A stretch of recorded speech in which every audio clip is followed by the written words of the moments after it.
Today, we're going to be building the major facade components of the Young Frankenstein Castle, and that's going to live on our backing panel here, which is going to be in our faux cathedral window, which also doubles up as a lightning detector.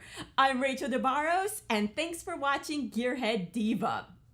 So thank you guys all for joining. I see some people are rolling in, and to catch everybody up, we have our faux cathedral window frame sitting back here that we made together, right there. I have to hold it up and down so you guys can check it out. And the last stream, we went ahead and Bob Rossed our way through the backing panel. And I thought it would be a lot easier to just kind of get a basic night sky thing going so we can put our miniatures on top of it. So that way we don't have to worry about masking and trying to paint around the miniatures. So at first I thought, for a lightning detector display, we can do a backlit image. There's so many cool ways to do this, but I thought, man, after all, we are building some kind of a Frankenwall here. So we have to kind of tie this into monster movies. So I thought, wouldn't it be cool to build a miniature of one of our favorite classic monster houses? And so I put it up to the vote, and you guys decided. It was a neck and neck battle between the Munsters mansion and Castle Frankenstein, and more specifically, Young Frankenstein. And that's a good thing because I love all things Mel Brooks. So now that we have selected our castle, little Frankenstein there won by 2 neck bolts. I went ahead and blew up the best image I could find of this castle. Now, it is the same castle, or very, very similar, that was used in the old black and white Frankenstein, which Young Frankenstein is also black and white, but you know what I mean. So in the Young Frankenstein, though, the only difference is that in certain promo posters, you'll see the castle in reverse, than what it appeared on the movie. So they took their, design leisure. But I found a decent image, and when you blow it up, it pixelates. I was trying to make these little wireframes out of a mushy picture. And I'm going to give you guys a much closer look here of what I was trying to do. And so these are just a few of the facade components for the castle, because if you look at the castle, it's kind of at an angle, and what I don't want to do is build the entire castle, like the back walls, and have like a rectangular looking thing jutting out of this board, because then our entire project hanging on the wall is really gonna jut out, and our cathedral window is just gonna be like, hello. So we want it to sit somewhat flush against the wall, it can jut out a little bit. So let me show you what we're trying to recreate here. And so here's our Castle Frankenstein, and you can see on the right side of the screen there's that little mysterious road, which we're going to figure out, at some point. But the main objective for today is to build this front-facing facade, and I blew it up, made our wireframe, and I was only able to trace, obviously, the facades that we can see. So once we start gluing things together, there are going to be some gaping holes that we're going to try and figure out. So you can see the main tower there with that little light on, and I'm just going to assume that's where, Frankenstein is being born, or the Frankenstein monster is being born, and we can decide on how we're going to light this castle. It might be cool to put a flickering LED right next to that window, and then allow the light to kind of dissipate through the interior of the rest of the castle. So I tried to judge how much room I got going on here, and if we look, I'm gonna do this one more time, and I'm just gonna move this kind of into place. So this is 15 and a half inches, approximately. So obviously we don't want the castle to be so huge that it goes all the way up into the sky. So we want the castle to sit mostly in this area, and then maybe have some mountains kind of like descend into this area, and our little road will kind of maybe go off into something. But we have to remember that we have to keep clear a little border here, because this is the area we're going to be stapling into the back panel. So we don't want our model to go this way. So by measuring, what I got was about a rough area of, to stay safe, 13 inches there, and I'll just move that closer to you guys, and 13 inches here. See, that leaves a good border over here, leaves a good border over here. So I blew this up to what I think that is. And it's kind of funny because now laying it down, it doesn't look that big. You know, it looks like it's not going to work, you know, like that front facade. But I think I'm just going to go with it because it was blown up to 13 by 13 inches. So, and plus there's a lot of cliffs and mountains that take up space too. So perhaps I am being overly, you know, anxious about this. And those of you that caught some of my behind the scenes, oh, they're stuck. The papers are stuck to the project. There we go. That caught some of my behind the scenes photos saw that I was toying with how to build this model Castle Frankenstein. Now, normally I like to build miniatures out of foam, and I'm just trying to find a place to put this here where it's going to be completely out of our way because it's already starting to get beat up. So we can build it out of cardboard, and here's an example. We have our little cardboard guy right there. And this is one of the towers. I think it's this tower right here. It's the tower that has the Frankenstein light on. So cardboard is a good way to go. We definitely want a thin material and not those big block foams that you build for movie sets or anything like that. Or even something like this I tried.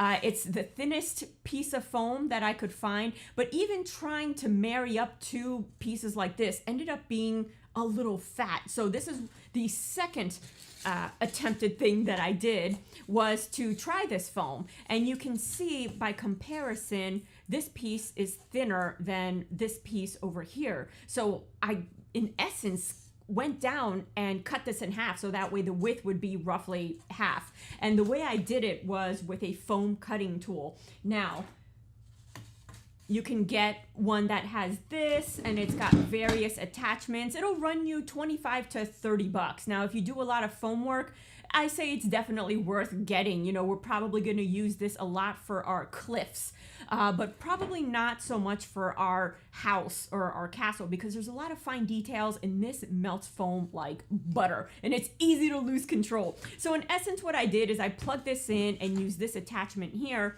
and just went through and laid you can see the wire here, and just laid the wire and just pulled it all the way through. Now I'm freehanding it, you know, so you're not always getting a perfect halving of this material here. So this is kind of what I ended up with. You can see the two pieces I cut from, and you can see, especially on this one, there's some wave forms going on here, and that's just the piece going through. But all in all, I got it half its width, and we can put the ugly side in the back, you know, no one will ever know.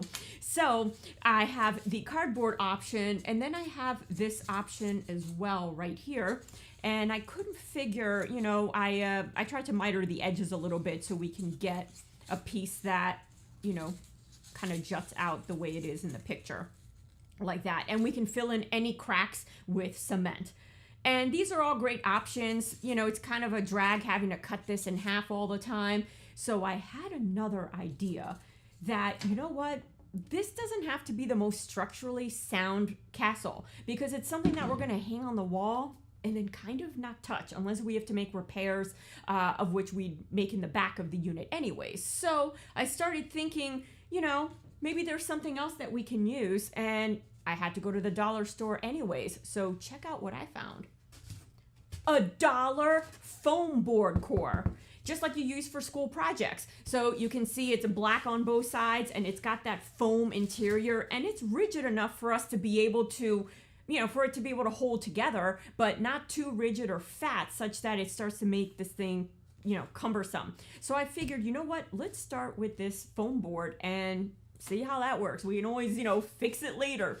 So one of the things I like with the dollar store foam board is that because it's cheap, you know, and this is one of the good things of stuff being cheap. Usually there's like a negative, you know, that goes with it, but not always. I always like to find the positive. I'm just moving this because we're not going to be using it.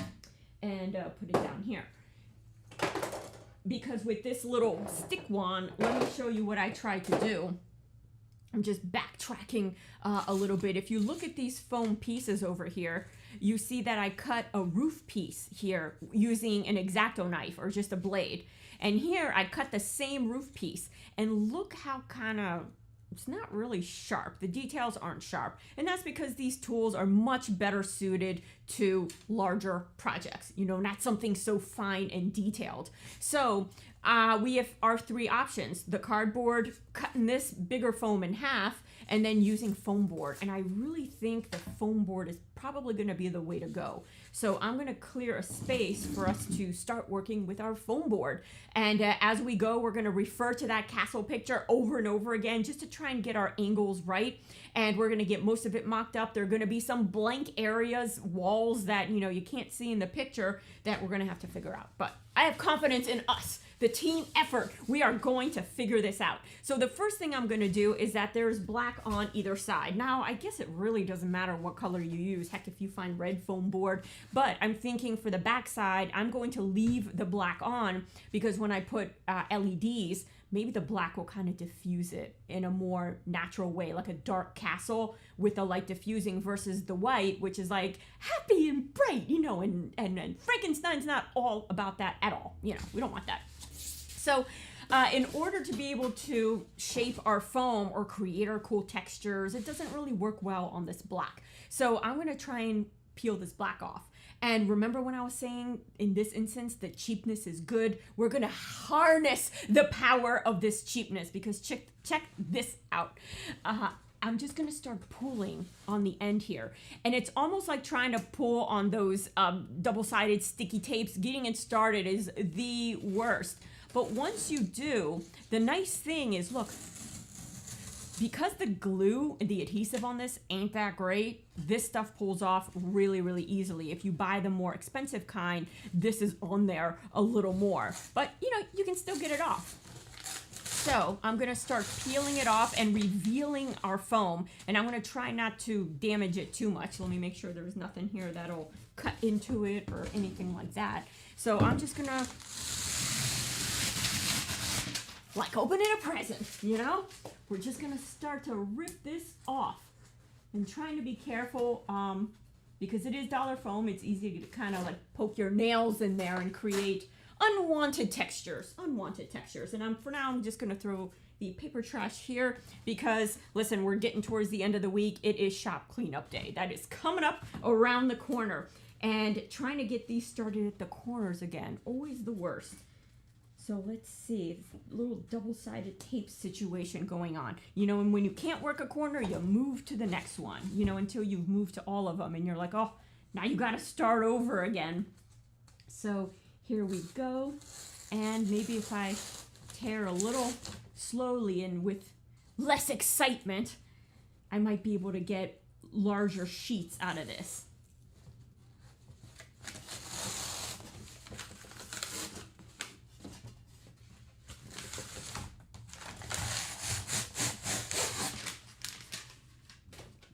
And here's a happy little looking corner.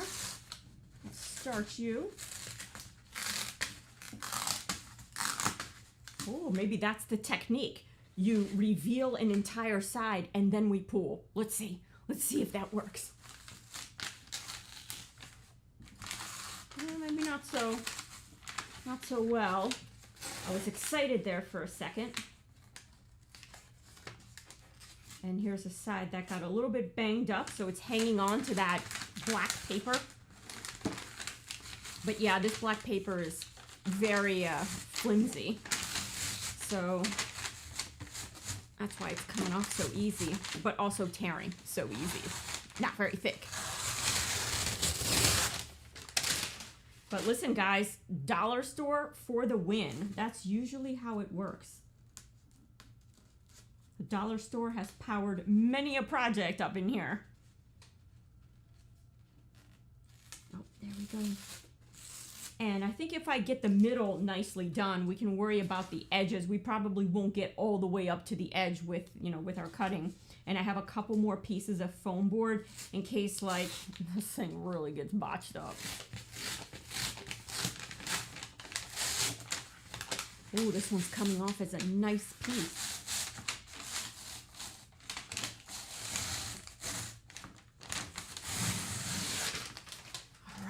That looks like a Wolverine claw right there.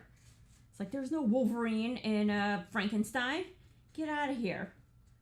Unless he's another creation. You know, maybe that's why he heals a lot. He's undead.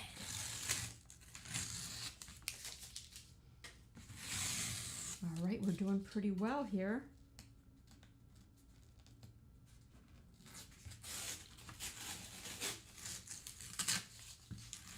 Got a good section to start working. I'm going to see if I can attack this a little bit. And I think the rest really won't matter all that much.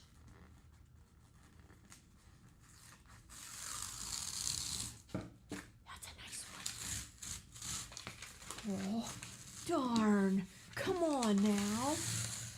Just when you start getting that good, satisfying rip.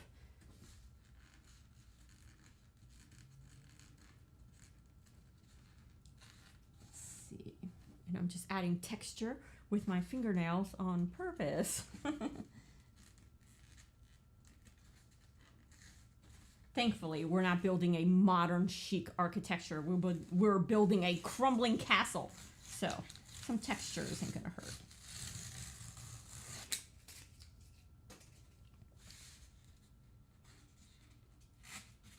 It's like I got the foam, I got everything, but the one thing I forgot to put right here is my wastebasket.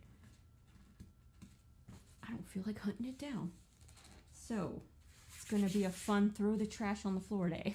All right, I got one more. One more, people. And Mark Songs has joined us and he's asking, what are you peeling off? Yeah, you know, we just started this. This is foam board. Just like what you see in school projects. And the reason we're peeling off this backing panel here off of this is because we are building Frankenstein's Castle out of foam. And this is going to be a very small miniature, hence the reason we're using this school project board, because the foam is like really thin. And ripping off this black panel right here, this black paper, allows us to start creasing this and making cool textures like stone textures and all that. And that's rather tough to do on top of the black. It doesn't crease very well. So I'm just peeling it off, and we don't have to get all of it off. As long as we kind of get this major strip here, that should be enough for our purposes. And we don't really have to worry about, you know, the edges or anything. So I think, ooh, I got a good one here.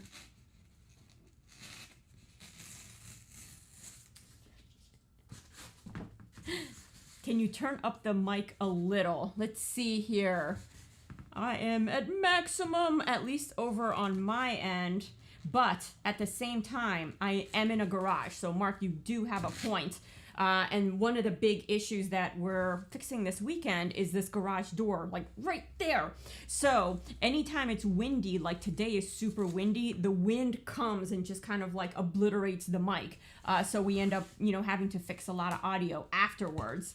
But one of the things we're going to try and fix this weekend is just put some soundproofing on that garage, because yes, I agree with you. When we go back through these streams and we create our highlights, we definitely amp up that sound. So I'll try to enunciate a little bit louder there for you. So hopefully you can hear and not speak so quietly. You know, after all, this is a monster build, and yes, a wireless microphone. I may go back to that. The way I started was with a wireless microphone, but one of the issues we had was being a one-man band. Sometimes it would go kind of like this, or, you know, fall a little, and you don't realize, and you're sitting there like la-di-da, thinking everybody's hearing you, and constantly trying to, you know, replace it. So good that you're not hearing in the wind, but maybe you are further from the mic. Yes, because I don't have a lapel mic, which is something I'd like to retry again. The mic is a little bit, you know, it's actually right here. But for this type of mic, it's more of a podcast mic. It really should be, you know, like people have it like right here, you know, like a watermelon that you're eating. So yes, we do have a couple audio, you know, not the worst in the world, but also improvements that we can make, starting with, you know, retesting a wireless mic, maybe just getting a better one, you know, maybe it was just that, and ordering a couple different kinds and trying them out. So for this stream, I'll just try to enunciate a little bit better, but I always love getting your guys' feedback, you know, on video, audio, is it buffering, you know, all that kind of stuff. And we, you know, tweak it every time and try new things and then watch it back, see what you guys are all saying. So I think for now, our de-blackination is, you know, worked. De-black paperination of the surface has worked. So let's try and see how well this thing cuts out. And I guess I'll start with Frankenstein's tower there. And I'm going to take one more look at the castle there. Now this portion right here is that tower there with the little light on. So let's do that one first, since, you know, it's probably the most important tower, since, you know, that's probably where Frankenstein's monster is being born. And Mark, if you haven't been following the project, what we're building is a faux cathedral window with a backing panel right here. This is our backing panel, and we Bob Rossed this scene last time. And we're going to put our castle miniature there, and it's going to be paired with a lightning detector, a real one that when it detects real lightning, it'll illuminate a lightning bolt coming from the sky and hitting Frankenstein's castle. So we built that quite a while back, and we're going to pair that up in the end. A boom stand might work for you if you have trouble with dropping a lapel mic. Yes. That's another, we have a boom here, but the big problem is that it just, you can't get it low enough for that type of mic. So a couple options, lapel, and just, you know, try that again. And then a boom mic, which is more concentrated on the voice versus more of like this ambient one, you know, going on right here. So all really good suggestions. And let's see, I'm going to start cutting, and let me find my razor blade. Now I know this is kind of like freaky here, but I usually like to use just the razor blade right out of the casing there. I feel like I have more control, you know, over it. So I'm going to start by cutting just the tower. I think I'm going to leave the roofs for last, because I think we're going to do them out of cardboard or even hard cardstock paper, and then put our shingles on that. Way much easier to bend and get those roof lines than something like this. So enough talk, let us cut, people. All right, so hopefully this is you know, pretty sharp still.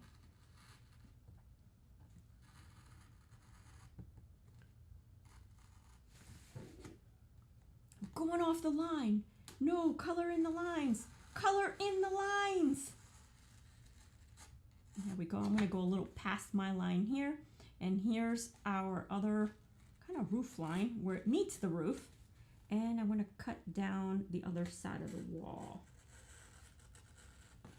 Now this doesn't have to be perfect, because we can always fill our seams in with either spackle or putty. There's specific modeling putty that you can use, but I've always used spackle, and it's been fine, you know, a little bit, you know, easier to shape. And at this point for this window, I lied. I think I might switch to like a craft knife, which is, you know, a little bit smaller, and it doesn't want to come out of its box. It's like, this project sucks. So you also do MacGyver-like projects. Why, yes. You have missed some really fun ones. Like if you look through YouTube, you'll find my fart detector disguised in a stuffed animal, and our butt-kicking machine where we MacGyvered our own pneumatic cylinder. So there's a lot of fun projects that mix electronics, practical things like we're doing now, because I like to do it all.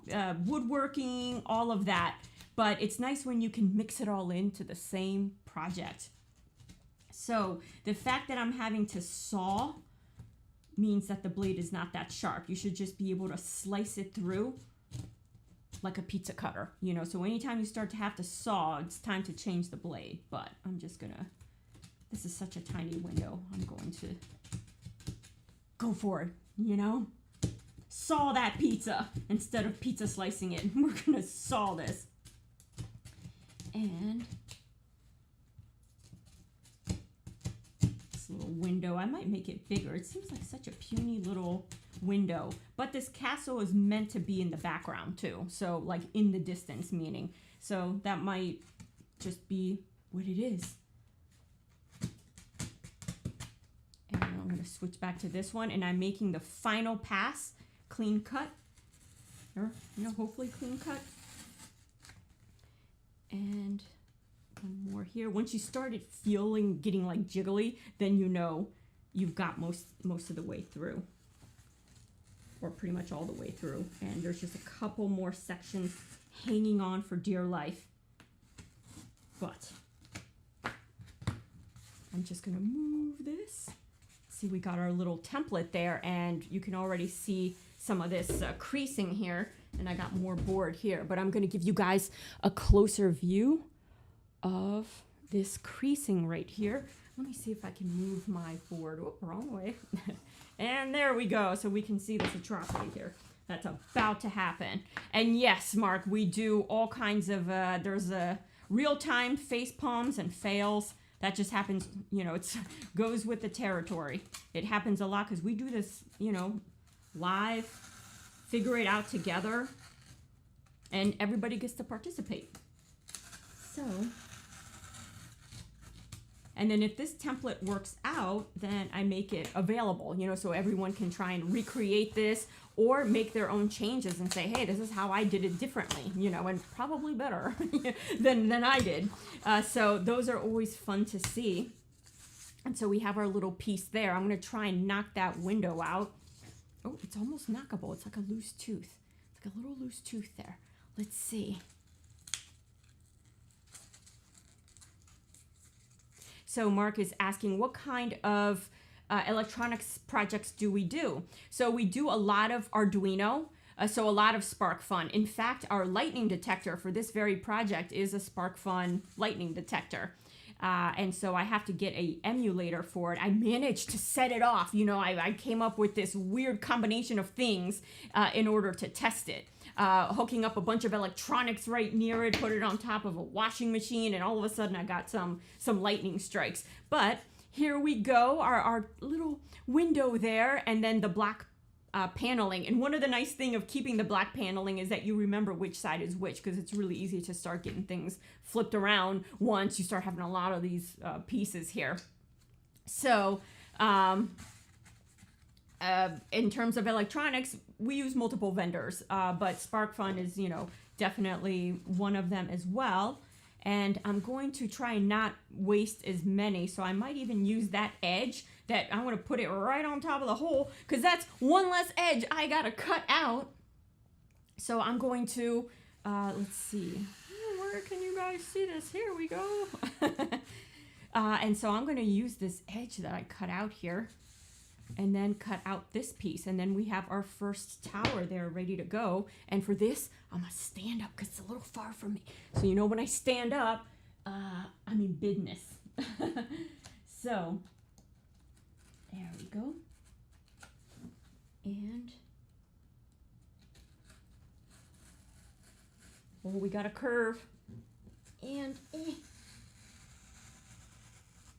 all right. Oh, and I'm going to extend it just a little bit.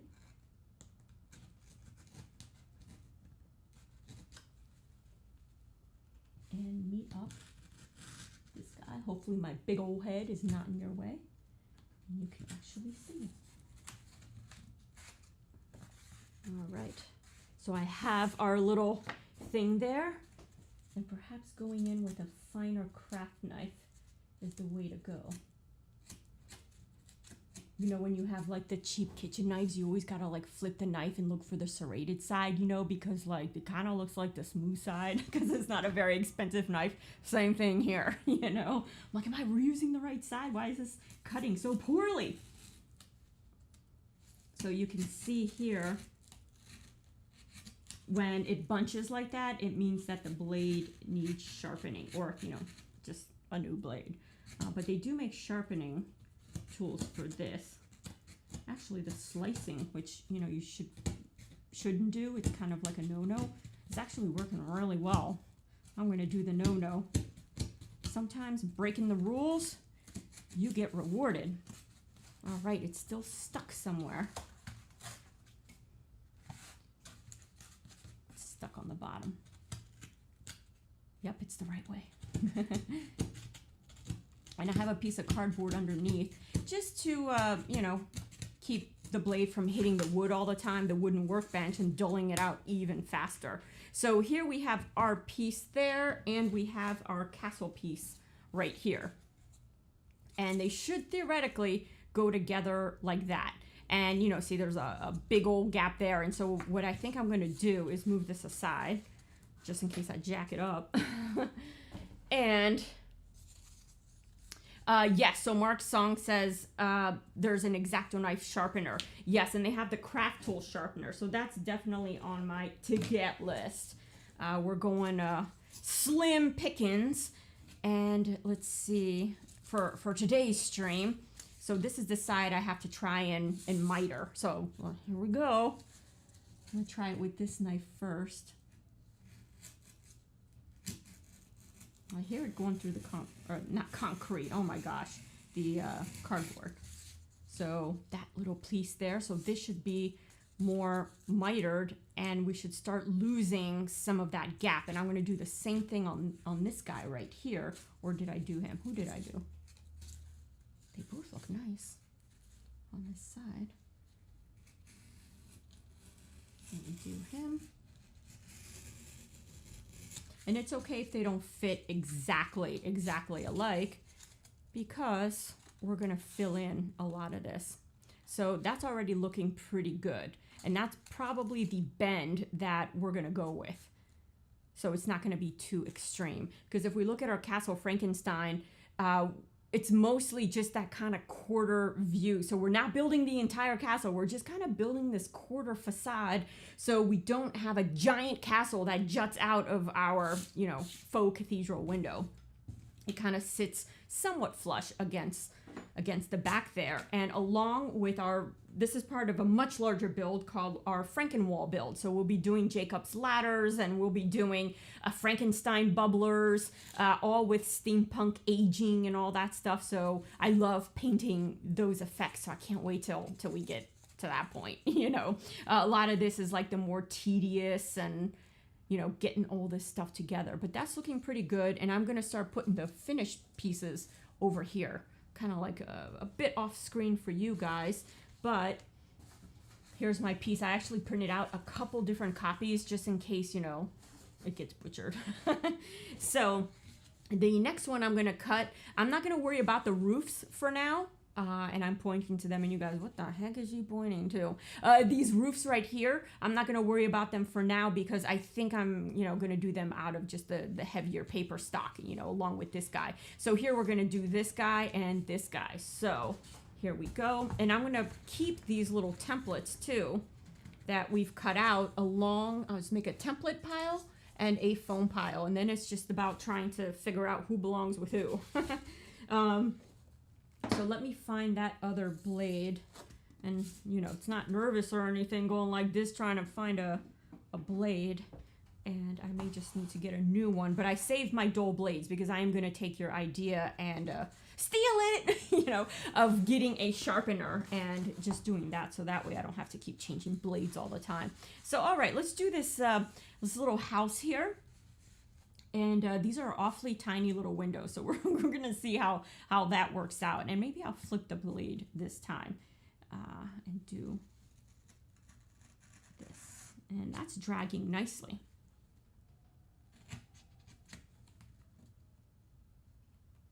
And we may be able to cut all the pieces out on this one piece of foam. I hope, because I don't want to have to, you know, be debacking or depapering another piece of foam.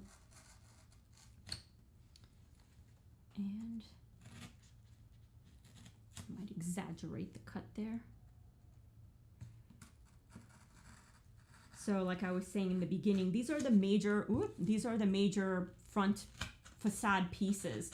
And one of the things we don't see in the picture are the walls that are missing. So we're going to put together this facade and try and figure out the wall situation at some point. Where there's gaps, we're going to fill them in with walls.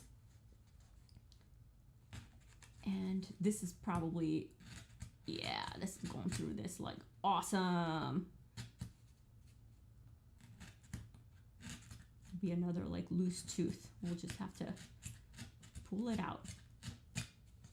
And I may go back and make these a little bit bigger, you know, once we have everything together before we glue it all. And make some of these openings bigger so we can, you know, have a lot more of the LEDs coming through.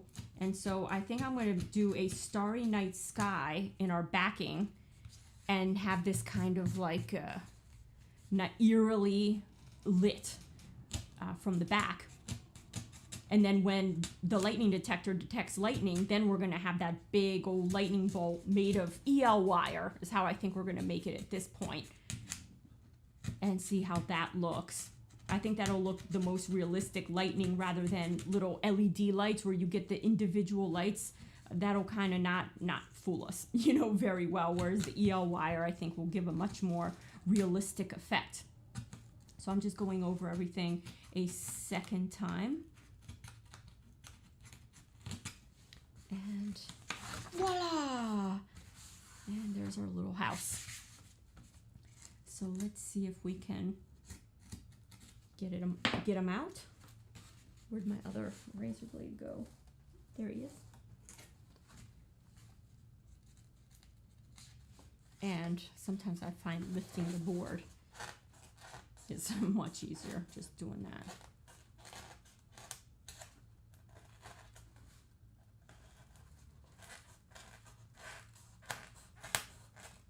There we go. Where are we? Oh, he is like all up in there. He's like, nope. I did not want to cut through your simple black backing panel paper.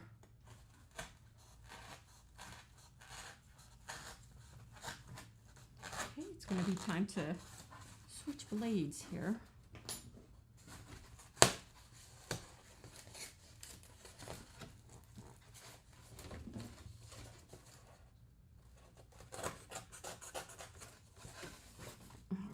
I'm going to switch both this little crafty blade here and our razor blade. So let me see if I can get these little windows. Sometimes from the back side with the black going through there is a little bit easier. There we go. We have our little doorway. And let's see if we can, oh dear, I need my glasses. Trying to see this tiniest little window that is like made for ants. It's Castle Frankenstein, made for ants. And there we go. And I'm just going to clean him out a little bit. Just by pushing some of the foam out of the way. And there we go, see? And hopefully when he's all lit up, he'll look all good.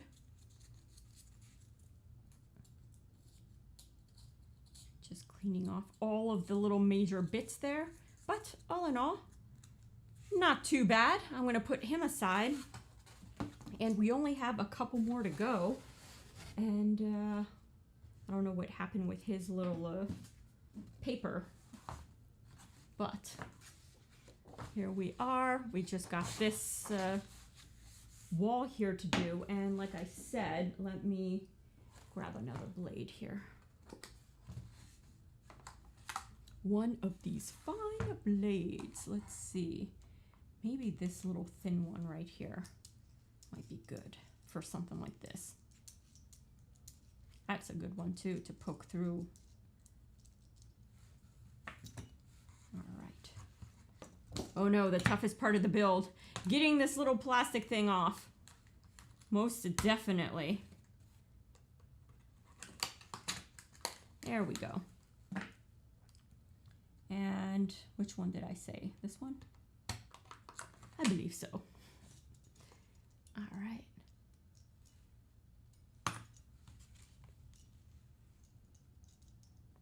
There we go. In you go.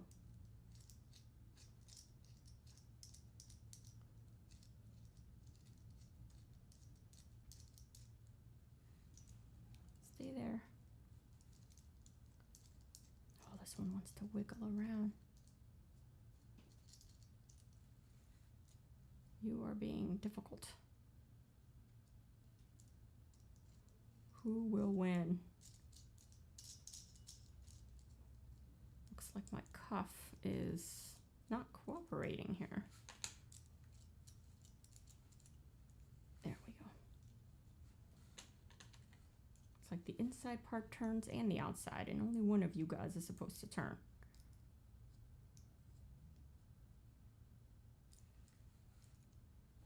And both of you guys are turning.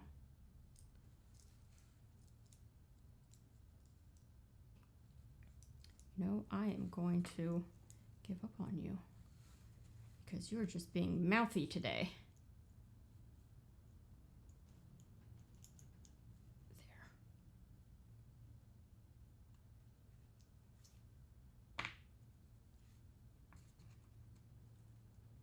You're all coming apart.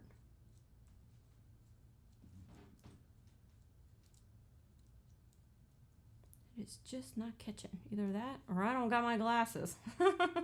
So, if that's the case, you are going to go back here and, oh, you know what? Because this is the wrong pen. It's this one for that blade.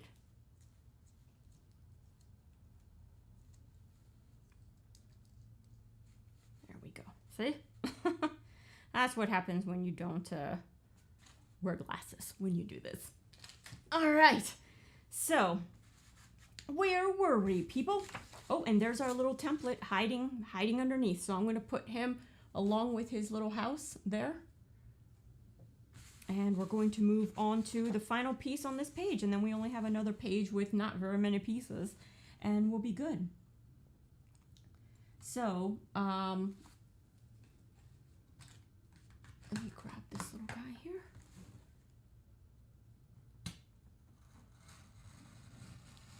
And this guy's more like butter. Look at him go. Run, Forrest, run. Little blade.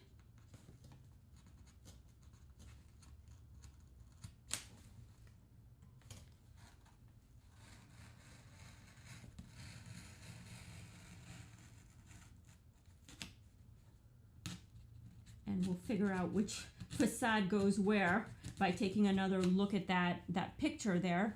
And here we have a couple more of these tiny, tiny little windows.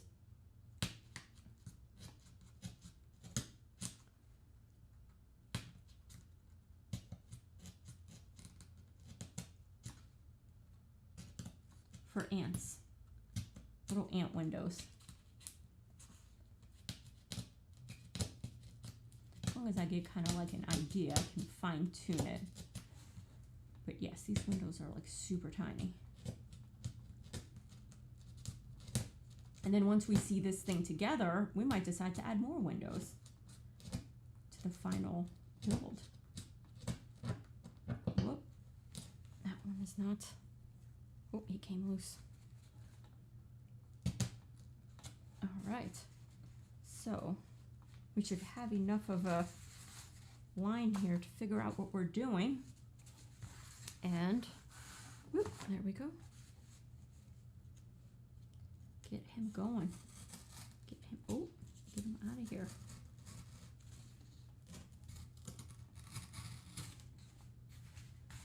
And let me see if we can see from the back here. It might be easier to cut this way. Yes, much.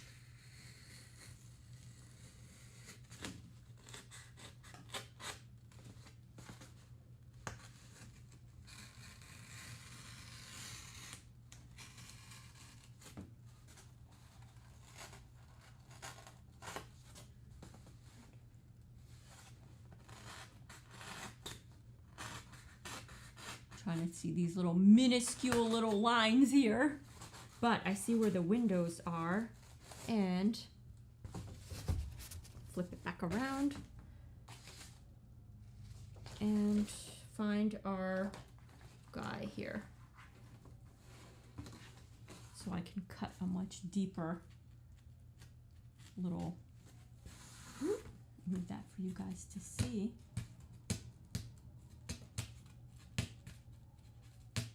There we go. I'm going to turn him around and do that. So because this is such a tiny, tiny little model, I foresee a lot of cleaning up. for this. And let's see if we can find these little windows here. And preferably not doing this on my beautiful foam board there.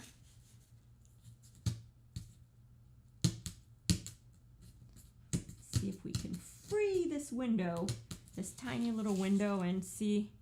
Oh, it's wiggling. It's wiggling like a tooth, which is a good thing. And I want to try and push it out the other side, like it's taking a jump out of the window. And clean him up a little bit. And there we go. He looks pretty good from this side, which is the important side. The other side, oh well, it doesn't matter. No one sees what's going on inside the castle, so it's okay if the walls inside the castle are a little bit mangled up. So I'm going to try the same. We're not getting as much wigglage there like a tooth. So let me go in through the other side, the back side here, and cut through this, this black here. And I might be able to just pick it out like that. Yep. And we have another little window. So it's a nice, I'm going to put him aside there. And let's see where we are with our Castle Frankenstein. We got that main tower. What we just cut out is a wall. And now let's get the center portion done here.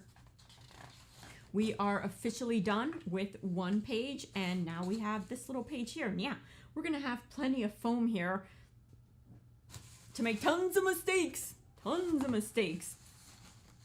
So let's see what we got. I'm gonna try and put some stuff off the side there. Now this, I may try and build with, instead of using foam core, this is actually a cylindrical shape.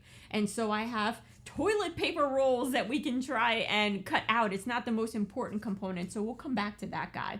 But this here is another super important component. So let's cut out this center portion of the home. Again, nice big window, so that'll be a nice one to do. And I'm not gonna worry about this roof right here. So I'm gonna start with the main component here. And let me see where my razor blade went off to. Too many things on the table. And let me grab another one, actually. Oh, fell right out of the package. We got a volunteer. All right, so I'm gonna move on over here and put this guy here and move him towards you guys. All right, new razor in place.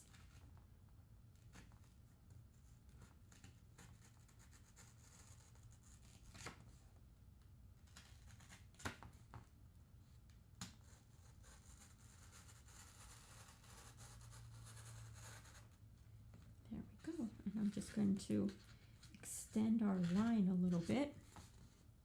And then I'm going to stand up now because it's getting serious. And, oh, Mark is saying he had his first vaccination. That is awesome. Congrats.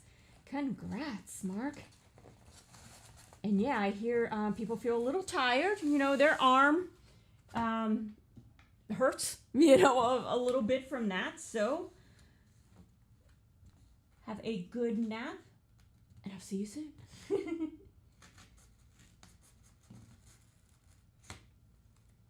And I'm going to continue this massive pain, cutting all these things out.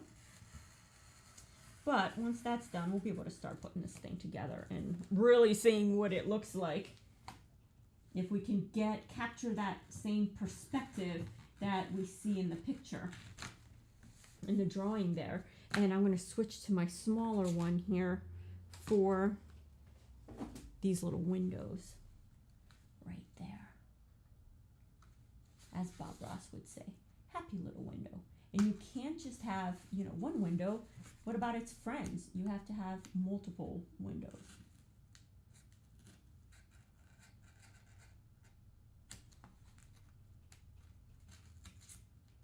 Multiple little windows. This will be a nice big one. Lots of LED lighting coming through this one. And I'm going to try and paint the castle a lot like it is in the photo. Somewhat dark, you know, not black, you know, or anything like that. We want some hints of color, but it's going to be a nighttime scene. So we definitely want, you know, want it to reflect that. And so having the color of the stone a little bit dark and just a little bit of light flickering because it is late into the night. You get the lone Dr. Frankenstein working on his monster and waiting for that lightning bolt. And our lightning detector is definitely going to let him know when that is coming and if it's getting closer or getting further away. Okay, we got the one more window. Just sawing away here. And as long as I know we make enough of a groove, then I don't need the template anymore.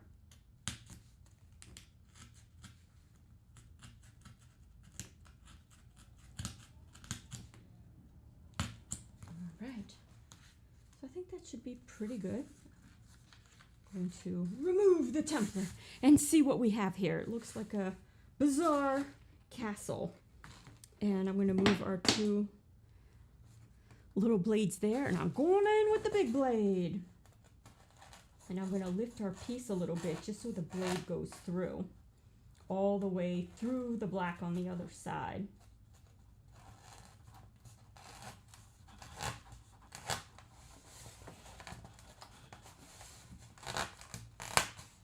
Yep, and here, got some breakage, some tooth loosening. And let me see if this is easier to do from this side. Probably. I'm kind of using the faint little lines that I see, but it should go through pretty easily. There we go. Famous last word. Oh, this will be easy. We've all heard that. I don't know how many times before, guys. Too many times. And then there's a lot of uh-ohs to follow.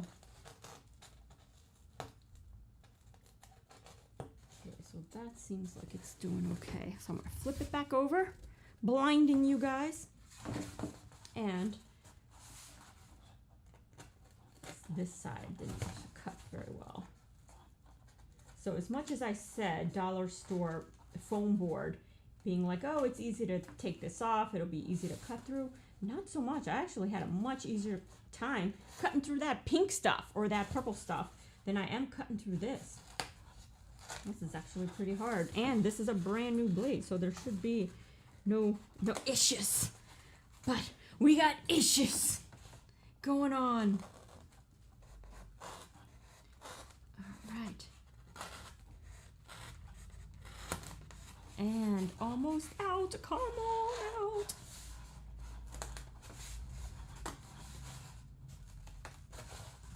Oop, I'm gonna push you back in. I don't want to be too brutal with it, although it is tempting me. It is tempting me. All right, now we got this little house out. I'm gonna move our foam out of the way, stand it up there, stay there. And I'm gonna try and go through and do our little windows with this little guy right here.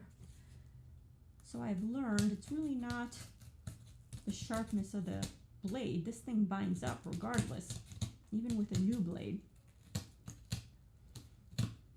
It is not fond of Castle Frankenstein. It's like, it came from the crafts department. We're supposed to be doing like ribbons and bows and cute little things, not Frankenstein things. Knock that off. But that stuff's awesome, so we're gonna do it. All right, little window, you are coming with me. Just cut that backing. And if the back looks a little rough, well, that doesn't matter. It's really the front. As long as the front is nicely evened out, then we're good. And it's okay because if you look at the picture of Castle Frankenstein, it's not looking that great anyways. It has seen better days, you know? So it's okay if our model is also seeing better days. You know, we're just emulating the look of Castle Frankenstein. So I'm just sharpening here this little edge, and now we have a nice, you know, somewhat sharp roof edge here and here, and I'm not going to worry about that too much. And then we have 3 little mini windows here where I'm going to try and pull them out. Let's see what happens if I can loosen them like a tooth. This middle guy should be ready to go. Oh, not. He's hanging in there. He's being that like tooth that doesn't want to come out, and you wiggle and wiggle as a kid, and it's just to the point of just disgusting. It's like, stop wiggling it or just come out already, right? I hated those wiggle teeth that would not fall out, and you would kind of slightly pull on them and everything just to try and get them out. There we go. There goes our window, and I'm just going to straighten this window up a little bit. He's a little crooked. He's a little crooked. And the sawing action actually works really well, which is the thing they say, don't do that. But darned if it doesn't work.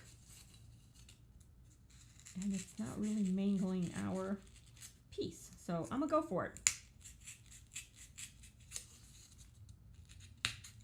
Yep, you can hear it poking through that black in the back here. That's another little window. And one more. This wee skinny one right here. And by the time we texturize all this, it'll look a lot better. That's what I'm telling myself right now. It's going to look a lot better. All right. So, I'll smooth out those edges. And here you see the windows kind of like crooked.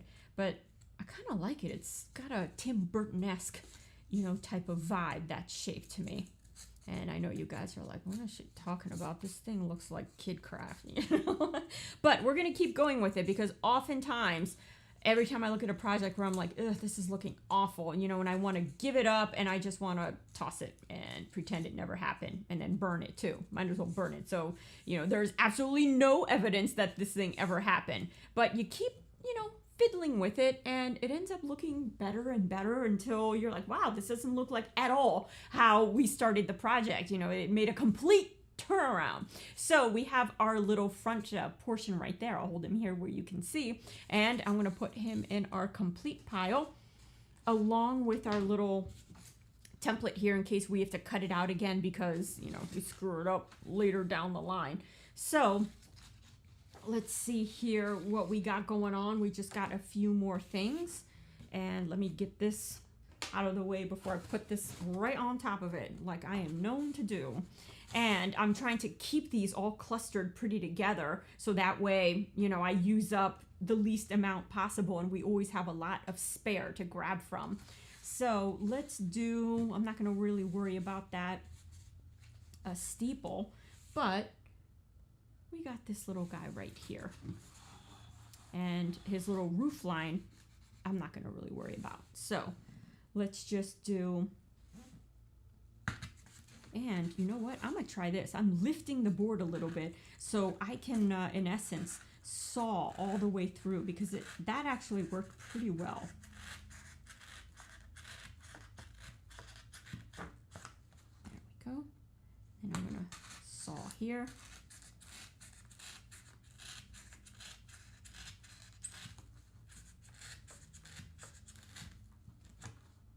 And where you grab is where the blade tightens. So oftentimes the blade just falls out for me because my hand just naturally goes on this tightening nut all the time. And now to do this without moving the template. Dun, dun, dun, dun. Is it possible?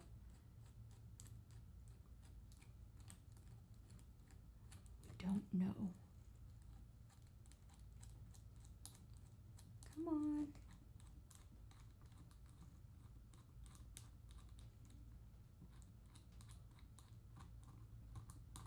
And there we go. It just slowly goes untightening tightening and untightening, and then all of a sudden it just pops right out. All right, so hopefully this hasn't moved. We're gonna keep going, and I only have 2 more sides to do, which is this side and this side. So theoretically now this should pop out much easier. And while I'm here, I might as well hit this guy up, right? Might as well. And I'm trying to measure where my hands are on the other side of this thing. Things are awfully close. Awfully close. And, oh, I don't know. Okay, I didn't get my finger. That's a good thing. Coming down. And then got this one side to go. And I got all my fingers so far, so we're doing like really, really good, you know, better than normal. So, let's see, I can just crack this guy out.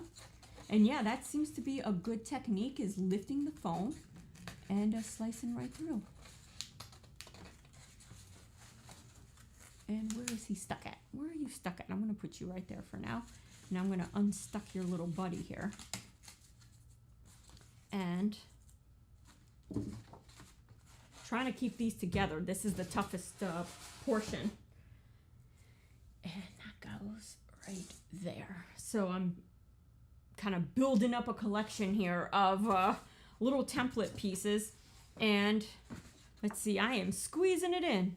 I'm going to try and put this guy right here, and you can see all the holes going on there, but I'm going for it, and I'm going to just feel around. I don't feel any holes in there, so I'm going for it.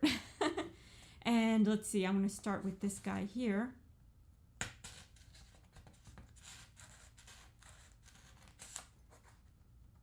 Holding the paper down. Alternatively, I could have probably just cut these little pieces out and then trace them on the phone. So that way I'm not like fighting the paper and the foam at the same time. Rather than trying to do it all at the same time. Oh, and that's what happens. The little template wants to fly away. It's just fly away.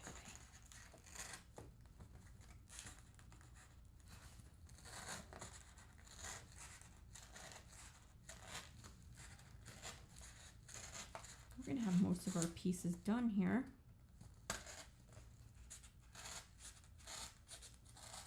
Ooh, I hit my finger. All right, and I'm just going to move this template a little bit and hit up this guy as well. Might as well. He's sitting right here staring at me, saying, "What about me?" Oh, what about you? We're about to, uh-oh. There we go. We're about to get you.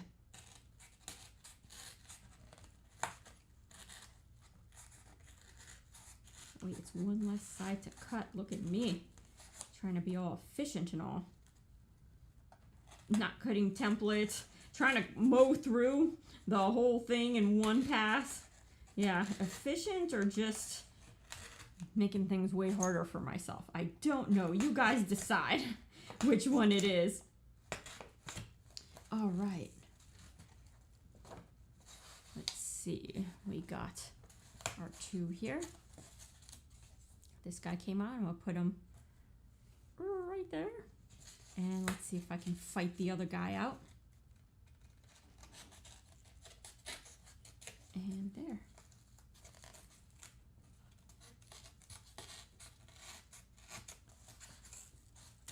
Guys, that was cutting it close.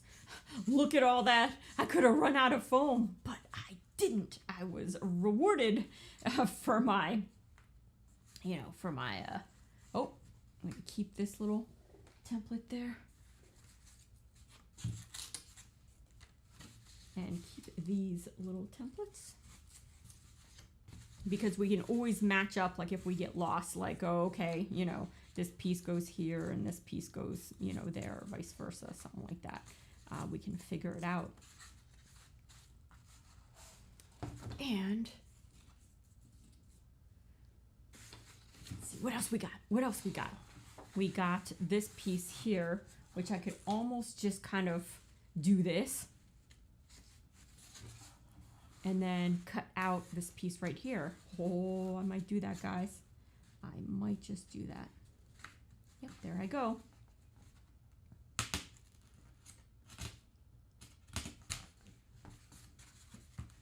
And this time I think I'll slice and then saw it once it's sliced.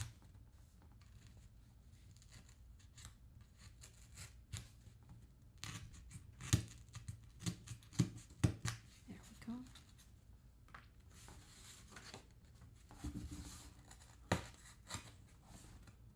That might be easier. That way I'm not fighting the template.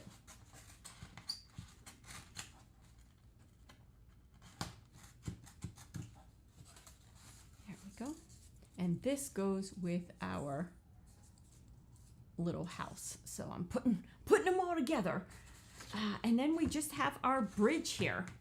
And this is the bridge that the road comes off of to lead us to Castle Frankenstein. So it's that little road there on the right-hand side. And towards the top of that, you'll see kind of like a mushy looking bridge because, you know, the resolution ain't so great. But this is kind of the bridge that I traced from it. So we're going to go for it. We're going to go for it. So where am I going to put this bridge? I'm going to put him right here.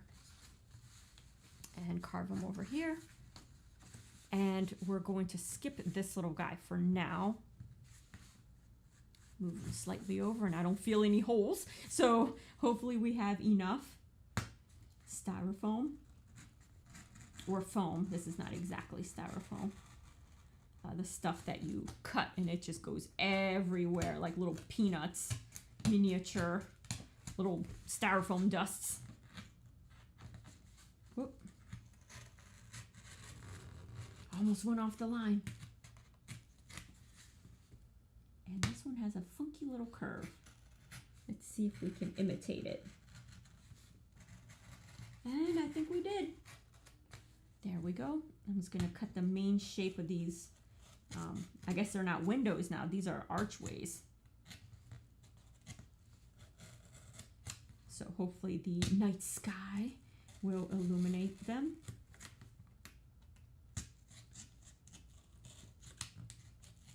So as I fill in a lot of the missing pieces, we'll draw them out so that way I can make them part of this template. So that way you guys can download them and attempt to build your own Castle Frankenstein. And heck, modify it any way you want. Add extra towers, all the fun stuff. All right.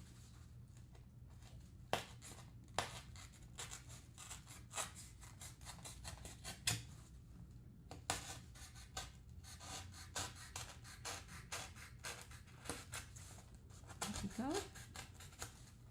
That's coming right out.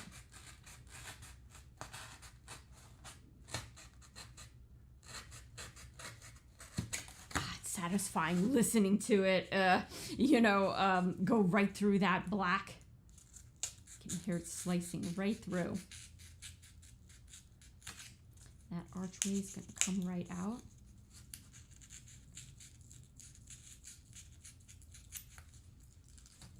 Oh, come on. Oh, he's hanging on at the top. He's hanging on. There we go. And this guy's pretty good. I'm just going to help him along. Now with this thinner foam, these like skinny little areas are a little more scary, but we can make it work. Oh, I thought I'd cut the whole thing off, but we're good. We're good. It's easy to get carried away with the blade, and especially such a thin piece of foam, and then whoops, there goes an entire arch. The bridge has collapsed, people. No one comes in or out, so it'll contain the monster to the castle grounds. So people don't have to worry about busting out their pitchforks. All right. There we go, a little bridge, a little mangled bridge, but I think this is a project where mangling things, we're going to be rewarded at the end. So I'm going to put him there. And let's see, do I want to cut? You know what? I'm going to go for it and cut this little guy out here because we might be able to like bend the foam a little bit to kind of make it concave. So I'd be curious in trying that. So I think, and then we can fill in the gaps with some putty. Let's see what happens if we do that. Just making some marker holes. And I'm going to try and smoothly cut this. And this is a portion that's like behind a whole bunch of other stuff. So we don't even really know how much of this tower we're going to need. And I'm going to cut these super difficult windows. I think if I make enough of a dent in the foam beneath, I can make out the shape enough to freehand it from there. And there we go. There, almost wet my finger. All right, so I think I can freehand it now.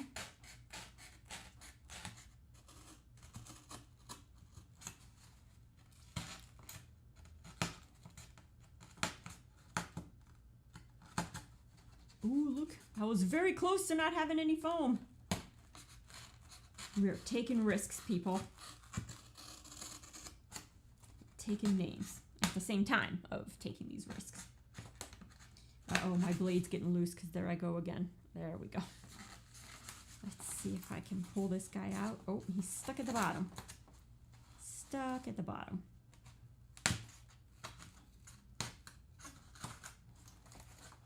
There we go.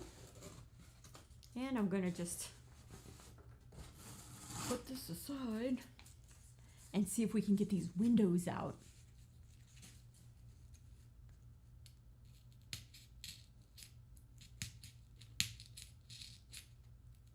And we'll decide if we want to make them bigger.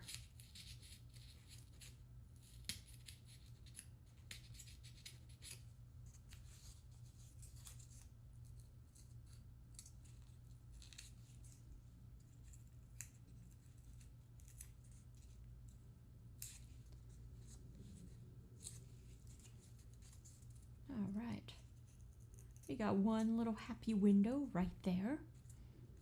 This little wisp, but we'll clean them off later once we get our main shapes going on. And before we glue everything down, we'll kind of make our final decision on windows. There's steeples to add, you know, all kinds of fun stuff. But we're gonna get our main shapes cut out for today, and we'll see how that works. And our little archway here, or bridge with our arches. So I'm gonna put all these little templates that I'm finding kind of over here. And I'm going to put our foam aside for now. We're pretty much done with it. Like, where is it going to go? And I'm going to move, you know, the blade so I don't sit there like, ah! So I guess the verdict will be what was better, you know, using a foam like this, or if we end up with the foam board as a good option. So in bringing up our Castle Dracula, let's start looking at what we got here. So we have I guess the best way to work at this is work from deep to front, you know, so background first and then front, you know, later. And David Beck is saying, yeah, foam everywhere. Yes, it's a massacre of foam, but I think we got our little pieces here cut out. And I am checking out Castle Frankenstein before we start. And I think, now it's remembering what piece goes with what. But I think the back piece is this right here. And so we'll glue that together. And so the steeple all the way in the back, you know, which is the Bob Ross technique. He starts painting the stuff in the background and then starts working to the foreground. So it's that little tower. And again, we're not working with roofs right now. We're working with the major facade structure. And so in order to get these guys to kind of marry up a little bit, see, check out that gap. we are going to try and miter these edges, which we all saw how all that went last time, you know, with the PVC trim. Luckily, this is very forgiving. We can always just making sure the sides are correct, you know, and they're not like this or like that, you know, or wrong in any way. But these marry up very well, so we're good. And it just needs to miter this way. Now I can simply glue it and fill that gap in with glue and then a little bit of spackle on top, and that should be good. But to give us a little more gluing surface, I'm going to attempt to miter just a bit. Oh, okay, guys. And I'm going to miter this end. It's always like, try and remember which end goes where, and so you're mitering the correct end. Oh, I mitered that one, but good. So, notice how our gap here now is much, much lessened. So, I think, you know, like a aspect like that is pretty good. So, I'm going to start firing up our glue gun here and, you know, get it heating up. I think we've got enough glue for this. And we're going to get these major components put together to figure out what it is we're missing, because that picture doesn't show the entire castle. And this stuff's not just going to, you know, float. We got to anchor it, you know, somehow. So I'm just going to disappear down here while I plug this in. Oh, and it's full of paper everywhere. David Beck is like, foam everywhere. My waste bin is somewhere over there. So I just decided to use the floor as trash. And let's see here. All right. And if you are just joining us, you missed the horrific part of trying to cut out all these like little templates. And so we've cut them out of cardboard. You know, there's the cardboard option, which I cut a mock-up. And if you're just joining us, we do have this purple foam option, you know, so I cut, you know, a piece like that. And then eventually we stuck with our school project board, a foam core, because I think that's just going to be a lot easier and lighter to work with. And again, once this castle is, you know, settled, no one's really going to mess with it.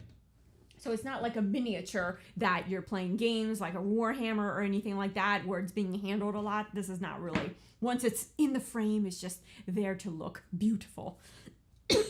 All right. So as that warms up, I'm going to start mitering some of the other ends. So I'm going to put him here. We're going to take another look at Castle Frankenstein. So this is the tower that's all the way in the back in the center.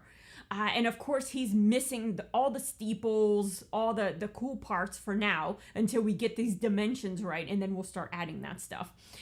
Okay, so the next one to look at is once he's glued up, we have the tower with the little light on. So that's this guy right here for me. And so probably next to that tower in the back is probably actually that middle portion that for me looks like this. You know, so we have the steeple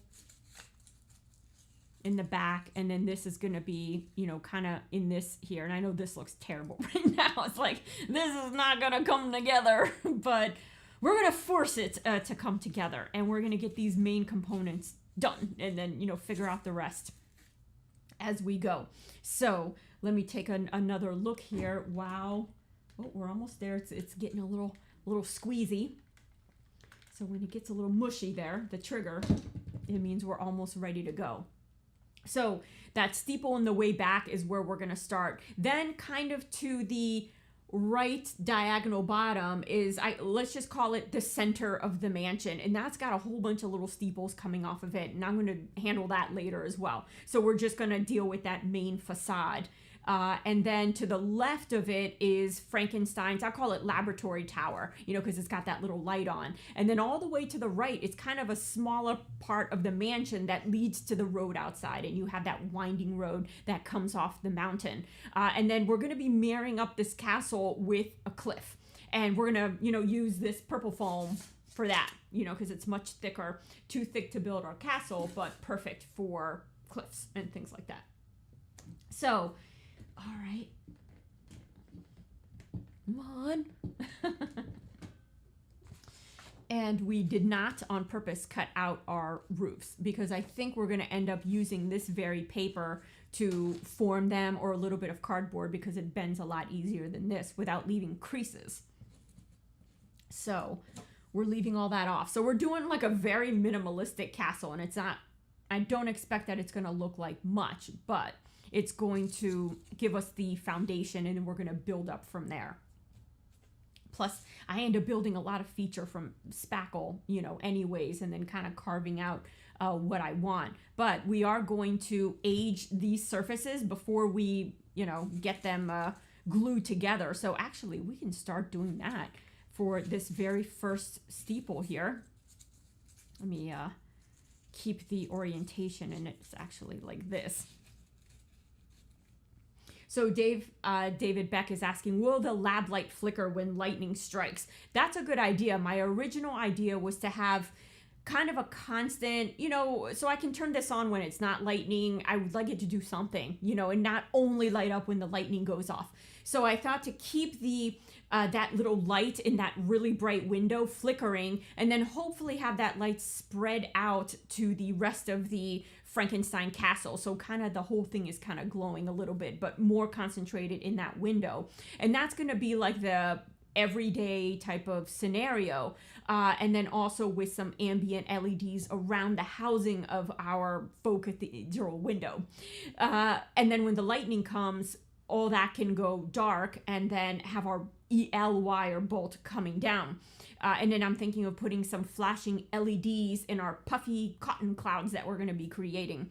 But to have the light flicker might make more movie sense, because you would think that the lightning is coming down and hitting Frankenstein's monster. So in essence, it would get bright. So I'm wondering if it's going to be an amber LED, if I should put a blue one in there, kind of like the EL wire, that instead that one goes off when it detects lightning. And so it's like the lightning went through the tower and hit Frankenstein's monster. So I'm a steal that idea, I think, for sure. So what were we doing? Yes, we were texturizing our tower here, which is this little guy. So before we put them together, then he'll be kind of fragile. So this looks awfully smooth for old crumbly castle. So one of the things I do with this foam core board for school projects, it works really well. It works really well with these guys too. We can do a mock run through him.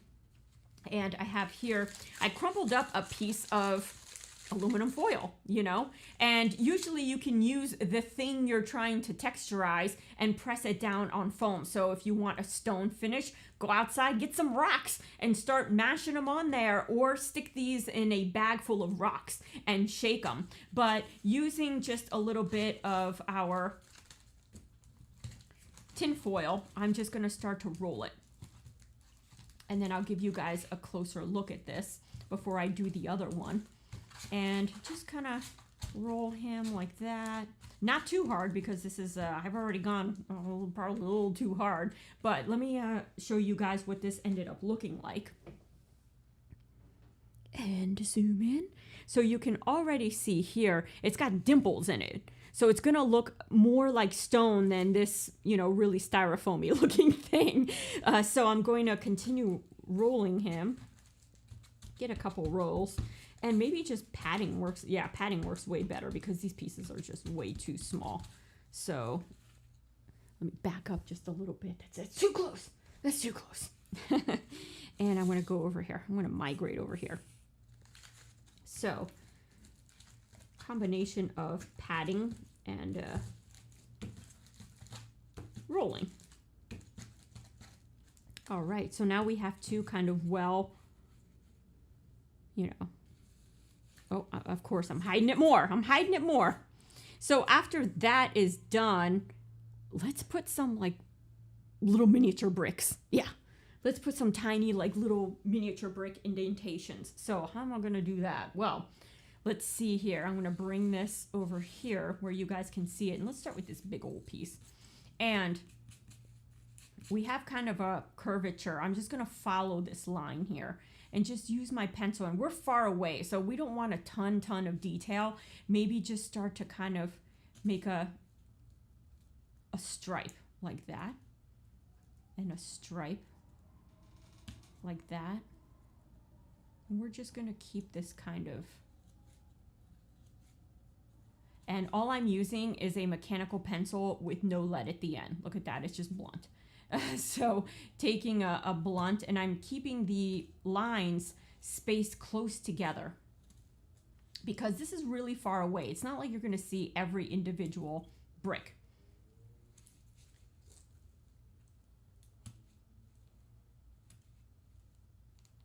And this will be nice when we add our painting effects. It'll just catch that paint, right? And now we can add some little bricks. So I'm just going to add some vertical lines, and I'm going to stagger them so they're not like, you know, super, you know, close together. And I'm not going to do every single line with bricks. Just take a couple areas and add a vertical line. And let me allow it to focus. And you can see it's already starting to look like a chimney, you know, effect. And I'll get that to focus a little bit better. There we go. And I'm just gonna hold over here. It always focuses on the thing that's highest, you know, so if I bring it on down, you know, and even hold it more like this, it might do it better or not. And then we can use spackle to marry up any gappy edges.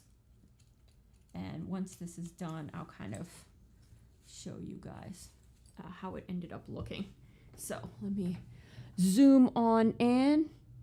And you can see we have, it's very difficult to see because it's pretty faint, but that's what we want.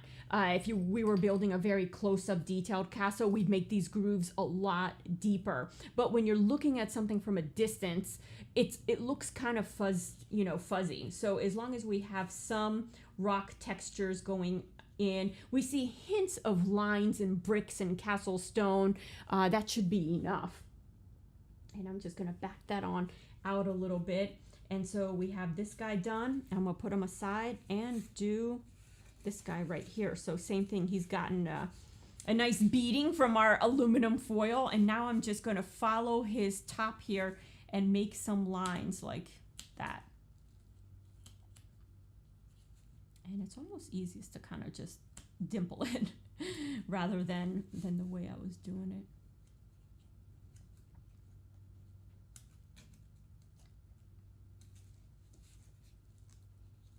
Making our little brick lines.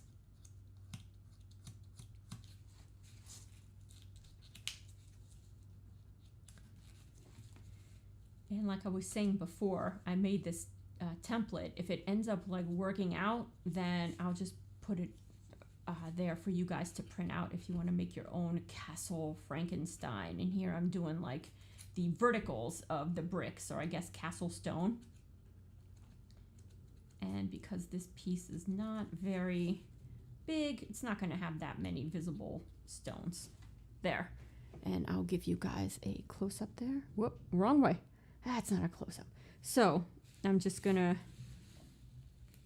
move this over here, get my hands out of the way. So you can see, you know, this section here is kind of slanted this way, and this section here is slanted that way. So that way, when we... the pieces are like, run away. When we slant them like this, see, it gives you that 3D effect even more so. So let's try and glue this because heck, by now, I am just bringing you guys in close, bringing you in hot. Let's cool it off. There we go.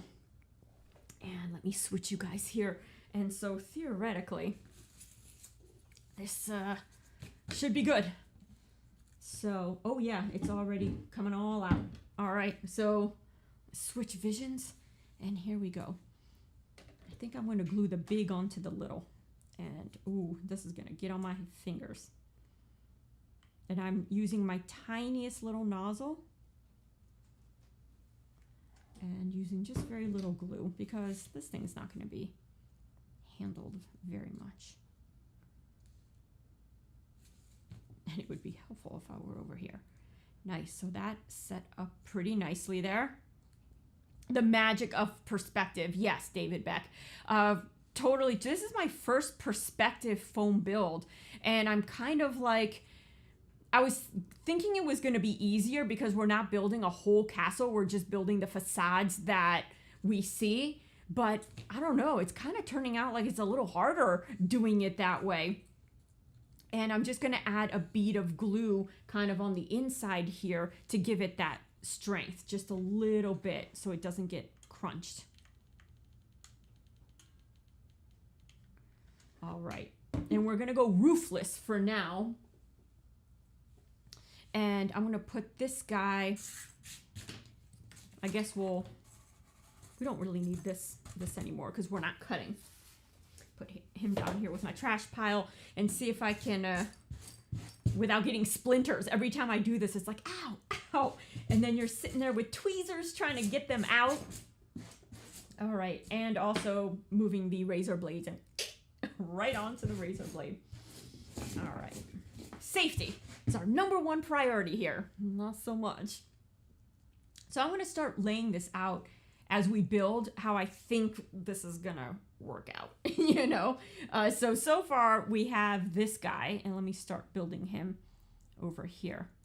And that is our furthest most steeple all the way in the back there in the center with that kind of more, you know, ornate stuff going on in the front. But this is just a trunk of that. We're getting our trunks down before we start adding all that other stuff. So I think the next thing to add, and I think I already have this upside down. It's this way.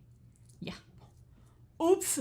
The build was already going to be all backwards. All right. Oh, so Frozen Mustache is saying Michael Jackson's Thriller just came out on the radio. Came on the radio. Awesome. So we have our our tower here all the way in the back, and I'm trying to guess which one is the best one to build now, and I think it's that center manor piece right there. So let's go for that guy, and once we have most of these built, we're gonna find a way of you know, putting them together. So let me find those pieces. So it's this guy right here and this guy right here, right? Or does he go like that? Oh no, he goes like that. Oh, people. So anyways, it's him right there, and I'll hold him in front of my face so the camera doesn't focus on my face, but focus on that. And then that is going to have that perspective wall. Somebody tuning in right now is like, what is she doing hiding behind this thing right here? So let me bring him in. And so this is going to be kind of like that. And so I'm going to miter these two edges. So this edge here, let me flip and miter. And we'll see how that goes.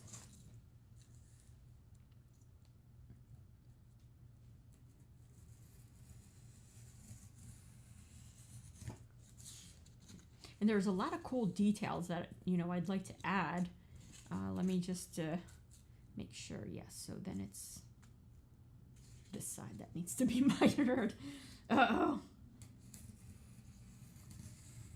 All right, and before gluing these guys together, we're going to do the same thing. We're going to roll on our texture, and let's see how that looks. Now, this one has, guys, I'm like jacking you up here, but you can see that this one has a defect. It's got a hole right here, and we're going to fill in this hole, well, with our glue, but then if we need to, a little bit of spackle. So we'll do this perspective, you know, right here. But before we do, let's add our effects first, because by the time it's like this, it starts to get really tough to add the effects. So where did my ball go? Right here. And I'm going to do him right there. And let's move out of the way. And, oh, I just scratched the heck out of it. But you know what? That might end up looking cool. Sometimes doing these, you think like, oh, it's horrible, I totally screwed it up. And then when you put paint on it, it's like, wow, you know, that totally added to the disgusting look of it, you know, especially if you're going to something that's just like, or going for something that's derelict, falling apart, kind of like that Castle Frankenstein. Also, it hasn't had its regular maintenance, obviously. Can't talk today. Maintenance. So just rolling this as if rolling an egg. And I didn't squeeze the ball super tight. You know, I took a piece of aluminum foil and kind of put it together lightly. I could squeeze it down even more, but then it starts to get a little bit too smooth. So this kind of leaves a good edge. So this is looking pretty good here. All right. Man, what is going on with my allergies today? I'm going to do the same with this little perspective piece right here. And he might be easier to just pound like a meat tenderizer. Made of aluminum, so not very effective for meat. And if you add a black wash to this, oh, that black paint will go all up in these little crevices. It'll be awesome. All right. So we have Mark Songs, who was here earlier, and he's taking a break because he got his vaccine. So feeling a little tired. That's what I heard. All right. So we have some nice texture going on, and I'll just flip these like this so you guys see that texture going on there. And then we're gonna do the same brick effect, you know. So I'm just gonna take a cheat here and take a quick, and you can't see anything with that. Yeah, nice photo. There was all crunchy vision, and then blowing this up to try and make these little wireframe templates. A lot of it I was just kind of guessing. I'm like, it looks like a blob over here, you know? So we're gonna take some creative freedoms, but for the most part, it's pretty accurate. So next we are going to, the ends are mitered, and what did I say? We're gonna do our, you know, our effect here. So I think, let's see. I think I'm gonna keep this one pretty square on, because it's going to be our front facing one. So I'm just gonna kind of make a crease, and yeah, because this castle is so in the distance, we don't have to go nuts. And I'm keeping the lines close together, but not as close together as I did here. See, they're a tiny bit further apart because this is closest to us. And you can bust out a ruler and go nuts. I'm using the advantage here in that this castle is old. So you're not going to have very straight mortar lines or anything like that. We'll add decorations along the windows. I think the objective today is to, you know, just get our perspective correct. And we can continue even maybe tomorrow. Heck, and just keep going through the weekend and get this done. Yeah. So we can be enjoying our lightnings for the springtime thunderstorms. And then late in the summer, we get some great ones. Oh my gosh. And I'm not too worried about my lines being straight, obviously. I think that for something like this, it's all derelict. It doesn't matter. It got a little fat over here. I'm going to go over some of these 2 times.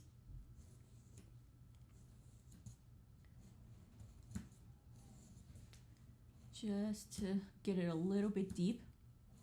But I'm really liking our tinfoil stoning effect. The other idea I had was to make it out of cardboard and then cut out little foam bricks, or a thin foam piece and do this. But it's almost like you're doing double the work, right? So I'm hoping that doing something like this will not only save us time, but, more steps and more materials gluing on top of each other. You kind of start increasing your chance of things not really going right. So here I'm adding my verticals where the bricks would be. And I guess they're castle stones, but they would be laid in a very similar manner, I think. And using a soldering iron tip, I usually keep old tips, specifically for things like this. But it's way too hot. It goes through it just like butter. It's too much. It's like, back off. So just using kind of a blunt instrument like this, especially with these old type of effects, I find it's best because the lines aren't perfect. If you use an X-Acto knife, it just almost looks like a modern building now, you know? So just doing these kind of imperfect blunt instruments is the way to go. And that's kind of how we're going to do our cliffing. We're going to stab it with a knife, like murder style, stabbing with a knife, you know, and that'll be another day. That'll be just a stream in and of itself. Oh, I ripped that. Oh, darn. Oh, wow. It'll be crumbling rocks. Crumbling rocks. Yes, I didn't rip it. Just like Bob Ross says, there's no mistakes. There's just happy little surprises. That's what he called it. Happy little surprises. And just kind of like not even keeping an even space. And you're sitting there hoping that, I got some of this black, that by the time you paint it, the paint's gonna pick up all this really nice stuff. And we're gonna seal the foam, you know, once this is all done. And I'll show you guys how to do that, or, you know, my favorite ways of doing it. And it really depends on how big your project is. So as we work our way down, the bricks are getting a little bit bigger. And I'm thinking, you know, because Castle Frankenstein is tall, when you're looking up at a tall building, you see less detail at the top, you know, because it's so far away from you. But you see all the details towards the bottom of the castle. So I'm thinking that's gonna work for us. And then Reckless 1901 is asking, Frankenstein's? Whiz that. So I am assuming you're asking what's this Frankenstein project. So we're making a little Frankenstein miniature castle to put in a faux cathedral window. It's like a shadow box. And it's going to glow with LED lights. So right now we're building all of the little pieces of our Frankenstein house. And it'll be nice because every time I look out my fake window, it'll be looking like I'm seeing Frankenstein's house. So I think that's pretty cool. It's one of my favorite monster movies, especially the Young Frankenstein version. Many of you were very adamant about like this, you know, picking Frankenstein, and it's got to be Young Frankenstein. Don't come to me with that other Frankensteins. And so yes, Young Frankenstein is one of my favorites. And I know this is like tedious, but it totally is going to make a lot more sense once we paint it. And then we're going to be like, oh, that's why we put in all that time doing this. And the nice thing about this is that, you know, you can get up, grab something to drink. I'll probably still be putting stones in this. Check back, see where I am. Me, I'm a process person, and that's one thing that I love when I watch content. It's one of the reasons I like watching makers live, because you see all the steps, you see the mistakes, although they make far fewer of them than I do. But I think some of the cool mistakes that I whoopsed on ended up being some very cool builds in the end. So I like watching the process, you know, and I think you learn a lot more when you see all the steps. You also get an idea for the amount of time, you know, these things take, and an appreciation. Sometimes I see these huge videos and it's like, or huge projects, and the video was like 5 minutes. I'm like, Now obviously it didn't take 5 minutes, but it almost leads you to believe that it's a quick and snappy project, but it is not. And that's why we put out the highlights, you know. Wrench Army people get some of their own videos that we can take a little more time and have fun trying to figure stuff out. But I think we have a nice little thing going there, and I'm going to work on this guy now, and he should be much, much easier. So let me see. If he's going to marry, right, these guys marry up like this, then I want the stones to kind of go like this. A little bit, just a little bit of a diagonal like that. Not too much. This is not the Leaning Tower of Pisa. And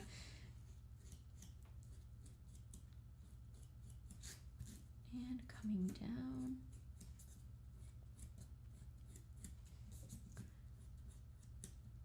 And I'm hoping that this foam board, even though we're putting all these details in is going to be strong enough to hold. I think so. This guy's looking pretty good, especially for our purposes, where this is mostly just going to be for show, other than the lightning. But the lightning is not going to be putting any structural issues, you know, structural demands, I should say, on this guy right here. And luckily, I'm just going to go down a little bit like this. He doesn't have to be super detailed, because he's like a side. We're not going to see too much of this guy.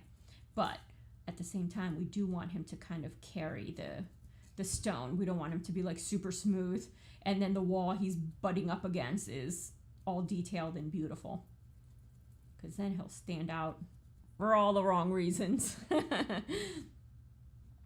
So what's Frankenstein? Like a cartoon. They've probably made cartoons out of Frankenstein, but Frankenstein is movies, you know, kind of like Godzilla. They make a bunch of them, you know, but the first one, I believe, was what, in the 1930s, guys? I don't know if you guys recall, but it was a black and white one, and it was revolutionary because of the topic, you know, where Dr. Frankenstein is kind of nutty, and he brings, you know, takes a bunch of body parts and tries to make a human out of it, and through the use of lightning brings this monster to life. And it's something where you kind of, you know, pretty much feel bad for the monster, because he's misunderstood. The people with the pitchforks, you know, just want to kill him. And then there's been many remakes since, you know, all kinds. But still a really great monster movie. So I think, guys, we are ready to glue this sucker up right here. Yeah, so what did I do last time? I put the glue on the little one. Yeah, I'm going to do that again. Put this glue here on this little guy. But you know, one of my favorite cartoons growing up was Inspector Gadget. Oh my gosh, I did not miss me my Inspector Gadget on Saturday mornings. Heck no. That's the one, you know, I'll miss Care Bears and all that, but I am not missing. Whoa, I should have planned that better.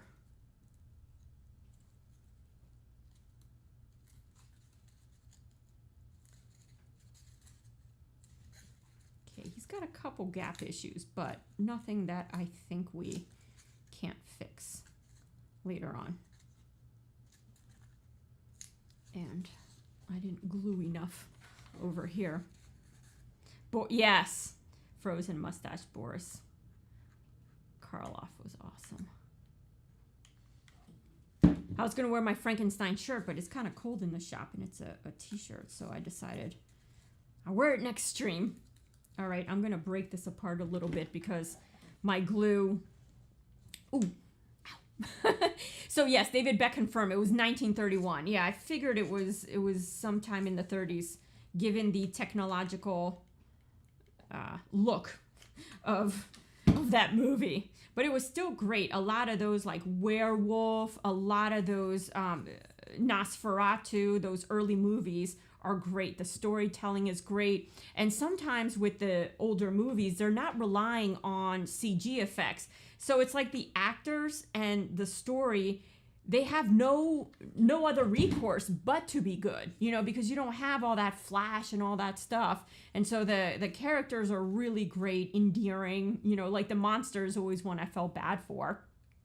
Go Gadget Rachel. Yes, I used to love him, and Penny, and what was the dog's name? Brian or Brain? Brain was his name. All right, now I'm going to add my little sliver of glue here to kind of keep everything together. So if you haven't checked out Frankenstein, definitely check it out, Reckless. I think it'll be awesome. The old one, but then the new ones too. And my favorite is the one by Mel Brooks, which is called Young Frankenstein. It's black and white, but it's not like old. It's meant to be, you know, playing at the fact that it's old. But my favorite character, Frau Blücher. And there's no neighing. I know what I should do in the stream highlights. Put the neighing horses when you say Frau Blücher. And that's my neighing effect. Not real good. I know. So I'm not going into Hollywood of voice acting anytime soon, especially for animals.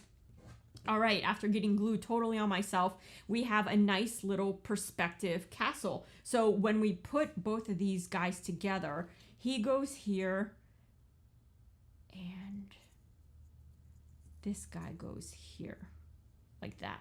And if we pop the castle up, yes. And see, there's a roof that we need to figure out. So this guy actually goes a little bit more like that because we'll have to put the roof on. All right, yeah, so he goes a little more like that because there's going to be a roof coming down like that, and this guy's going to be sitting on top of the roof. So if he has a roof coming down like that, and then there's going to be a roof like that. So he's going to be sitting in the roof.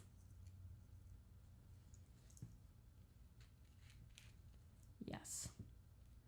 And then let's put together our other main pieces of our castle, which is, I gotta look again. All right, so, oh, you know what? Let's do Frankenstein's lair there with the little window cut out. So we can definitely do that. And so he goes like that. And I believe I already mitered him, kind of. Not really well. But he can go like that. So same technique. I'm hammering it in. We are rolling it with the ball. And I'm going to move these little dun guys over here and doing our foil disco ball.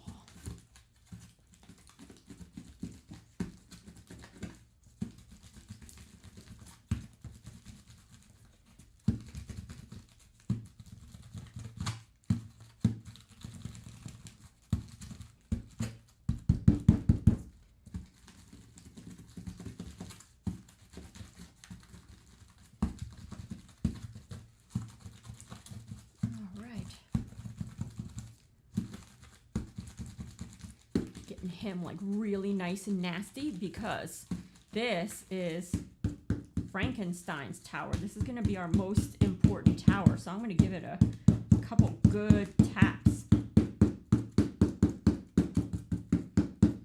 And let's look at the perspective of the castle.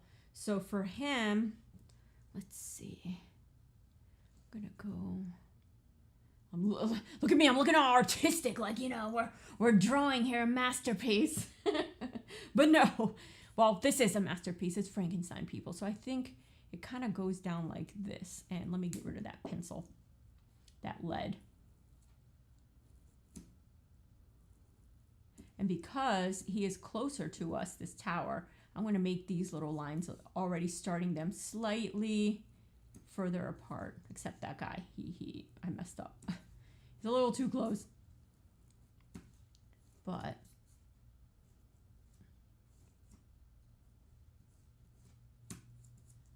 hopefully these perspective effects that I'm adding with these lines going diagonal will work, and then we put it together. It doesn't look all just, which way is this castle facing? I cannot tell. And then as we get down here, I'm going to increase the spacing of these lines and kind of straighten them out a little bit more.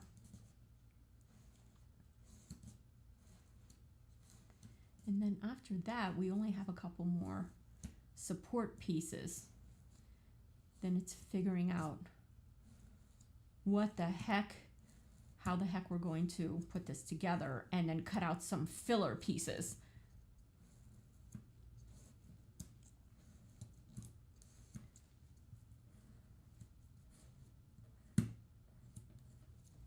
There we go. So it looks like a lighthouse rather than Frankenstein's house. So let's see if we can age this a little bit more. Yeah, we definitely don't want a lighthouse. This isn't Pirates of the Caribbean. Although another great franchise. I'm just staggering these little bricks.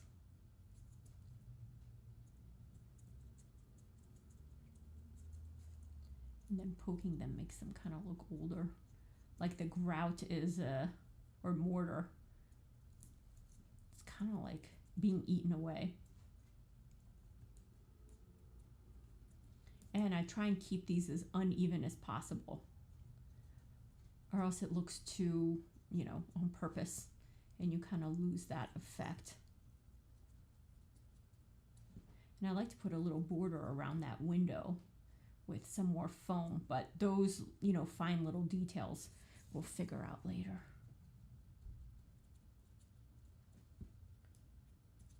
Just getting the main structure down for today. Or mostly just testing if these pieces that I built, we're going to put them on our Bob Ross painting there. Are they big enough? You know, I blew up the image to what I thought, you know, a 13 by 13 would work for us. But when I started looking at these pieces, I'm like, they look kind of small, but I laid them out and looks like it'll work, you know? So we'll see.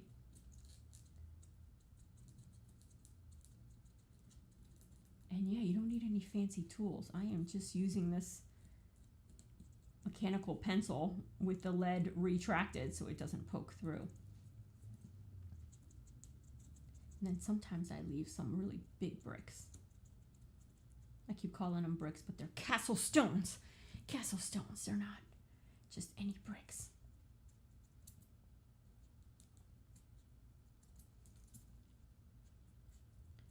Not just any bricks. Just like Bob Ross says, bricks need friends. So, gotta put a bunch of them. And as we're nearing the bottom of the castle, the bricks are getting bigger. And I'm kind of doing that on purpose because the castle can't just abruptly end.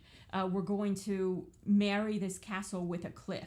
So it's gonna, as we get down to the bottom, like in the picture, the castle almost starts looking crumbly towards the bottom where it meets up with the cliff.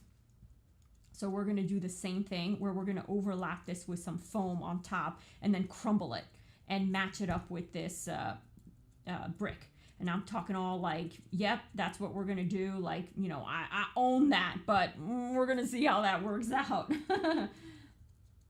But should just try it. I'm always up for trying something. You know, if it doesn't work out, we can just try another cliff. No big deal. I got plenty of foam. And a whole weekend. So it'll be cliff building weekend. All right. That's looking pretty good. And that's looking like really jaggedy there towards the end. It's kind of tough for you guys to see, but just take my word for it. It looks awesome. Awesome. All right. And just a couple more, and then we got that side piece. Sometimes we get the watching the paint dry stream, you know? But every project has those moments, you know, not much you can do. But yeah, nice difference there. And I'm going to take a quick peek at that wall. So it's the same thing. We're going to use an opposite diagonal. So it goes like that, and then it goes like that. You know, that's very extreme, but you know what I mean. So that way it looks like it's continuing on the other side, kind of like these guys. And we'll do something a little bit better with that seam once this glue is dry and we kind of figure out what the heck it is we're doing. All right, so it's rock and roll time, or aluminum and roll time.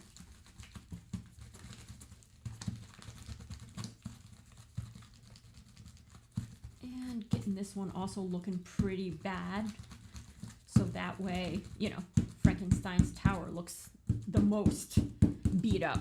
And we're going to have to create a wall on this side. This wall is not visible in the picture, but to make the building make sense, yeah, we definitely need a wall. So I left it off for now, and we're going to figure out that wall situation. I'm going to randomly just meat tenderize this, or foam tenderize it. And some of the gouges are nice and deep, or medium deep, not too deep, but that's looking pretty good. And I'm just gonna tenderize this one more time. This one right here. Only because it was looking at me funny, so like, beware, or I'll tenderize you with this aluminum foil. That's my superpower. All right, so we said, you know what? I am going to use this diagonal, and I'm going to follow the same diagonal. Whoop, whoop. Didn't go too smooth, but. Now, one thing I thought is that I did not match up the lines, but I don't think it's going to matter. I think this castle is so in the distance that it's, you know, of course you always get the people that come and scrutinize and they're like, well, this line is not meeting up with that line. It's like, calm down, people. Calm the heck down. It's a fantasy castle. It can have all skewing lines.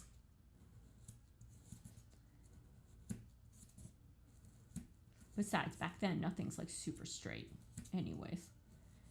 And I'm making these lines a little bit bigger as we go to the bottom and naturally kind of messing them up. Not super straight, like ruler straight. You know, this is more of like a ruiny type of castle. Ruins. Ruiny. So we want it to look that way. And also, it allows your hand to make natural mistakes, which is great. All right. And now we start with our verticals.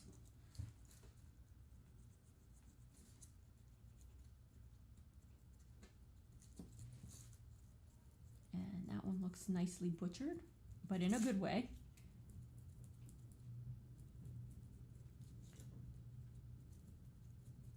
So I know this looks kind of funky now, but some of the brick stuff I've done in the past, I found this to be one of the better techniques, especially if you want like a very ruined,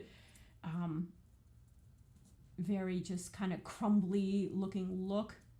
This is a great way to do it versus an X-Acto knife and getting those, you know, perfect lines. But if you're building like a little modern house or a birdhouse and you want to add very fine details, then yeah, go for the X-Acto knife. And even tearing the foam in places creates like nice area for that black wash that we're going to add at the very end of the painting process to kind of accumulate and pool and kind of just look like it's crumbly. All that mortar is just crumbling off, and we don't know how long Castle Frankenstein is going to be up. So it's important to gaze at it every day. I'm going to gaze at it just, you know, in case it ever decides to crumble down the cliff. There we go. We're almost at the bottom.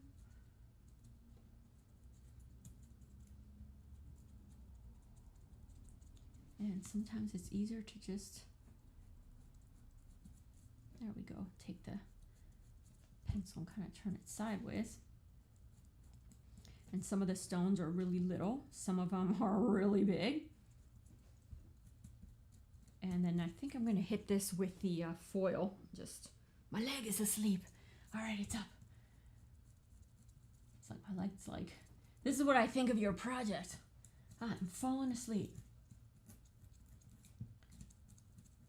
And getting towards the bottom there.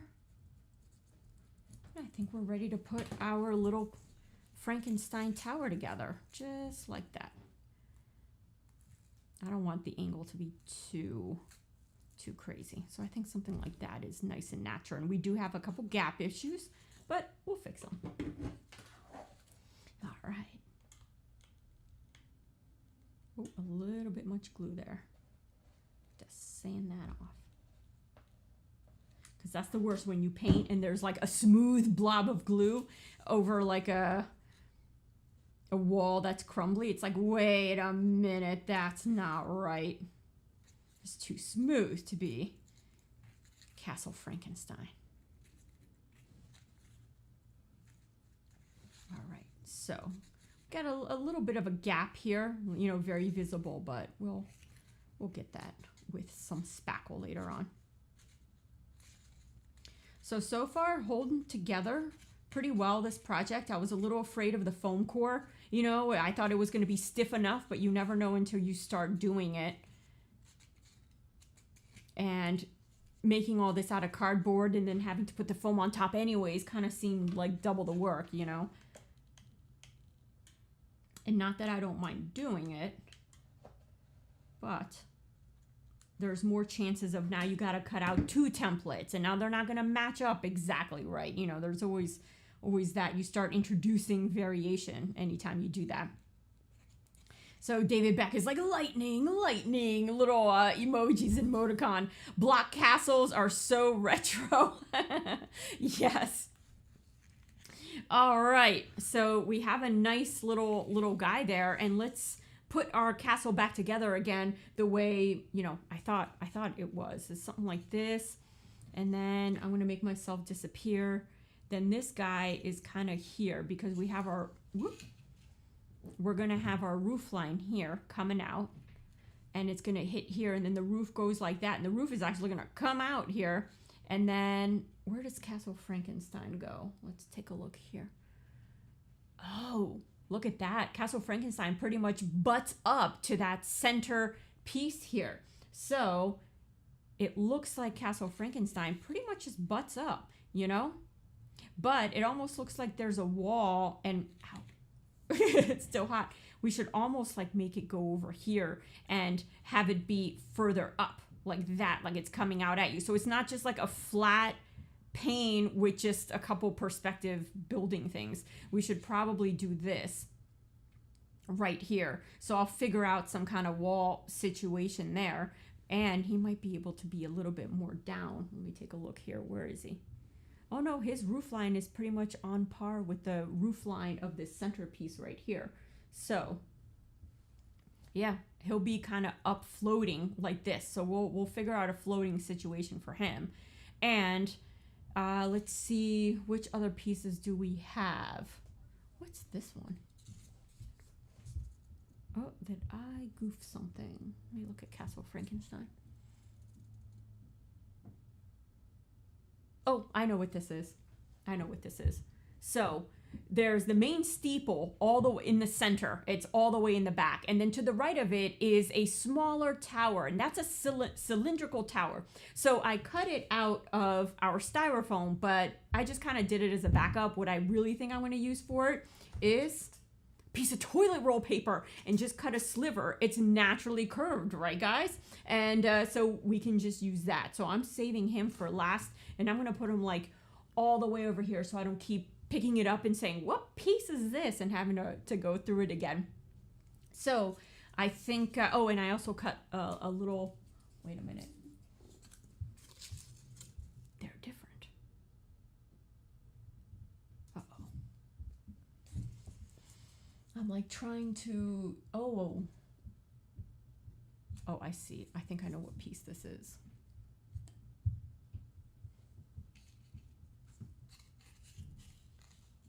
This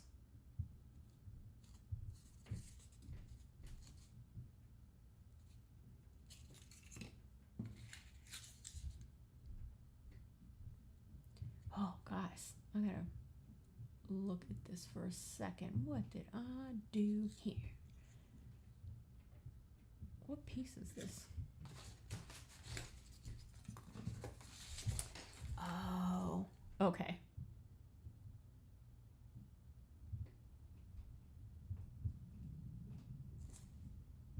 I might have already cut out that piece that I was talking about. I think this piece goes here. And I'll give you guys, like, you guys are like, what is she talking about? Let me show you. So, see? So we had this, and this piece goes here. So that is our kind of matching piece. And then, let me make myself disappear. This juts out. And so see that gap? We just have to come out with a piece for that gap. That's what that was. So I preemptively cut this, kind of figuring that that was going to be the case. Like, look at me, people. I did good. All right. So let me you know, tinfoil this thing here. And, ooh, I just took a big old chunk out of that, but we'll have to do.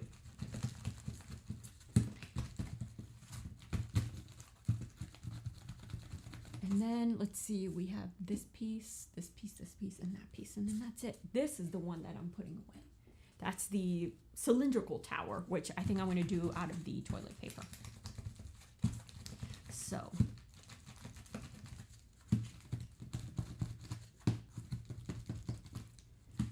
get this all nice because this is kind of part of our really nice piece. Oh God, foam. Real foam builders are like, oh my God, you're mangling your piece there. But yeah, it doesn't matter if it curves a little. It's got some nice flexibility, but just enough to hold together. Now let me look at the angle of our brick stripes on the castle there. And I know it's kind of impossible to see what piece this is, but I think, okay, so it's kind of like a very shallow this way. And we're gonna put you guys over here. And where's my pencil? And make sure there's no, so it's a very, very, I mean, we can almost do it straight. Yeah, like that. All right, so that's kind of the angle. Very. And these I'm gonna make really close together because this wall's just kind of like in the back, kind of hidden. Not too many details. I mean, heck, there was no details on the thing. I barely saw this wall. And I had to change the contrast of the image just to find other pieces of this building because you see it's very dark. It's like a very black, you know, hand painted, you know, at the time facade. And so what I read was that, yes, it is indeed the same one they used for the 1931 film. So I thought that was interesting. So it's like whether you like the Young Frankenstein version or that version better, the castle's the same. And then it started to change from there.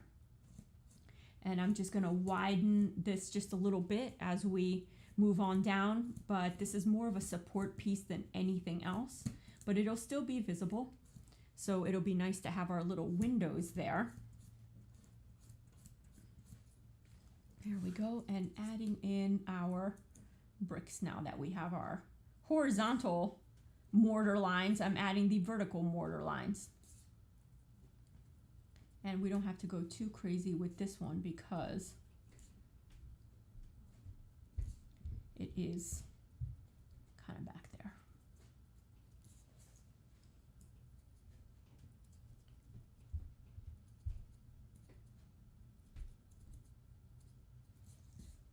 Adding some happy little stones.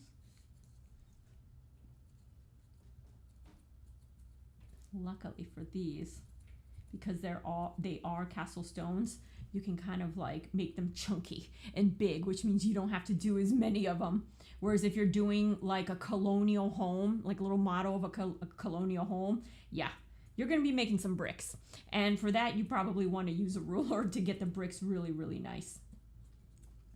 But for this, it's okay if you kind of accidentally stab and poke a hole with this thing. That's just a big old piece of mortar that just decided to crumble. It's like, I'm out of here. I'm done with Castle Frankenstein and all these wackadoo experiments going on up in here. The brick just decides to leap right off the wall. And a couple more bricks down here. And we're done. So let me see if I can get this black fuzz off of here. And for those joining later, our school project board has that natural black on it. And so we've peeled the black on the one side so we can add these cool effects. It's really tough to do with that black backing paper. And I highly recommend buying the, what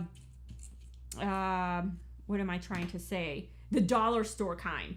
Here, cheaper is better because it's much easier to rip off that backing panel than the more expensive foam boards. So I'm going to take a look at our Castle Frankenstein one more time. And yes, that is exactly what this piece is. And I think I'm just going to use the table and do it like that. Remove him. Now, do I need to miter anything, or can I just jam these two together? I want to jam them together. Just like that. So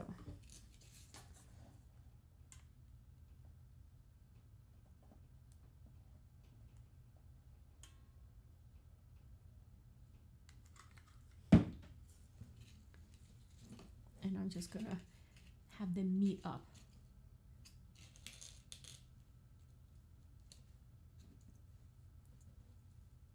And that's our roof line right there. And then this little guy will kind of be in this general vicinity there. Oh, he is glued to the table. Come back out. And let's see if I can add some supporting glue in here.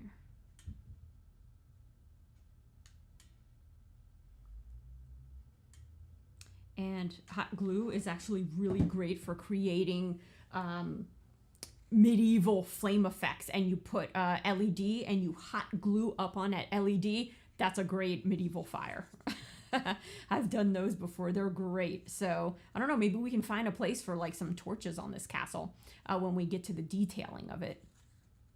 But for now, it's about just trying to get it, the perspective right. But I think we're doing a pretty good job here. We have our main abode, I guess is what we'll call it. Then you have the laboratory, which is going to jut out. And see how you don't see the line? That's because I'm going to put a vertical piece that sits like this that'll connect these two pieces. Otherwise, like, you kind of lose the perspective if you put them on the same level. But if you raise him, I'm trying to, there we go. If you raise him, see, now the castle starts to have a lot more dimension that way. So we'll cut, you know, a piece right there and put him.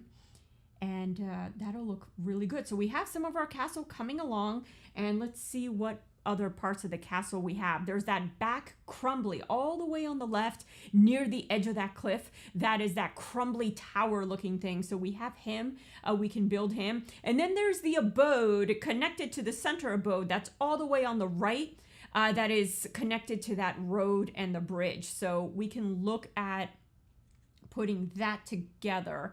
And the piece I need for that, though, is our cylindrical tower there. It's kind of like in the way. So I am going to probably have to deal with that before we move on, you know, to the right side. So we can move on to the left side. And, you know, that's a quick, easy one. And then we're going to add those crumbly pieces on top a little bit later. But for today, if we can just get the main structure, that'll be great. And I'm kind of curious as to how this will look on our piece. Like, is this house ending up being way too small? And we have to also remember that we need to have room for our lightning, and we have to have room for the cliff, you know. So, not to fret yet. Let me get this thing positioned there for you guys. Whoa! You are way too close. You ain't gonna see no castle that way. Let me back you guys up. Whoop, wrong way. All right, let's see where this castle would live. So we have the stormy sky there, and I'm thinking of adding some fiber optic lights right here. I think that'll be cool, just kind of flickering, and this will be like the, you know, the when it's not lightning. Frozen Mustache is saying, looks 3D effect. Yes, that's what we're going for. So we don't have to build the whole castle, and then it's gonna jut out like this big. Can you imagine putting something like that on the wall? It'll look, and then the cliff will jut out even more. This thing will be very difficult to contain. So let's see how this is looking. I'm thinking Castle Frankenstein will kind of be opposite the moon. And when we paint it, we can hit this side of the castle right here with a little more light. So it's getting that glow from the moon, you know, even though it could be a little stormy. And here is our piece that's going to sit, you know, actually this will be here. And I thought about having the lightning come down, and there's a lot more, a steeple that goes on here. So this is probably going to have to be lower. There's a steeple and a whole other portion that goes here. So it's almost like the EL wire can come, hit this steeple right here, and then illuminate the rest of the castle. So I'm going to move this portion over here. We have him, Castle Frankenstein. And remember, we have all those mess of cliffs going on. So now we have Castle Frankenstein like that, and then we're going to have this horrible looking piece, you know, he's going to be kind of like right here. And then we have our bridge piece. He's kind of sitting on top of a bridge, and the bridge will also be kind of up like this. And our little road, so we almost have to move. We need room for our road. So So this size actually ended up not being too bad. I thought, oops, I goofed. It's way too small. But thinking about it, I don't think so. I don't think so. And we're going to move him here. I think we're good. This will be like a nice little Castle Frankenstein. He's supposed to be in the distance, you know, not like we live right next door to Castle Frankenstein to where we can see everything that's going on in that castle, you know. It's secretive this way. So I think that's a pretty good size. And when I put these templates up, one of the things that I want to figure out are these missing pieces. So you guys have something complete to print out. You can blow it up. You can make it like really, you know, smaller than this. For your own purposes. And, you know, you don't even have to do something this elaborate. You can buy a regular picture frame and use black board, you know, just like we have here, poster board or poster. This is a foam board, but poster board, you know, the flappy one, have it black, and you can build your own Castle Frankenstein right on that and frame it with like a nice little Baroque looking frame, and you know, without all this craziness, and light it up yourself and then put it up in your house. It's kind of a neat little night light that you can have going on. So I thought it'd be cool kind of for the shop too to have that night light, because the cats love coming in here and playing in the scrap pile. I also love having them here. It keeps the critters out. Plus, more importantly, it keeps me company. So let's age the rest of these so they're ready. And I don't want to lose my pieces, you know, so I think I'll put the complete ones up here. So they're there. And what the heck is this? I think it's the tower, the crumbly tower. Yes. Now I just have to see how they go together. That's how they go together. Let me take a peek here. So... yes, let me go like that so I don't forget. All right, so these guys go together like that. And then on top of here is all those like crumbles and things. And this sits very much lower, like right here. And then a whole bunch of cliffing goes here. So, and then this goes here. Yes, so I have to miter these edges. So let's get with the mitering. Where is, oh, here it is. All right. The mitering for this project is going way more smoother than it was for our actually making of, ooh. That's what happens when you talk a big game. Like, this is going so well. I just chopped a big old piece off. All right. So, yeah, that's not mitered too well. Maybe I need to make it to, let's see, how extreme is that angle? It's pretty extreme. All right, all right. We're gonna go a little more extreme. All right. And it's keeping what side goes with what side together. That's probably the toughest part. All right. That looks a lot better. All right, I'm going to bring you guys in just a little bit closer, but not too close. Not too close. All right. So it's looking pretty good. So same thing. We got all the big portions done. Now it's just kind of these little pieces.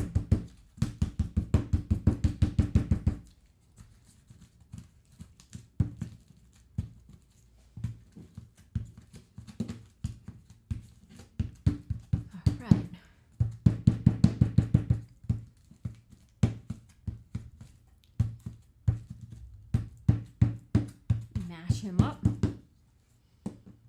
and my pencil, and let me look at the orientation of the bricks here.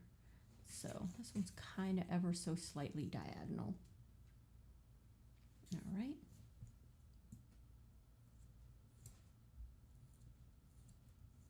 and because he's far away, I'm going to try and make these lines kind of close together.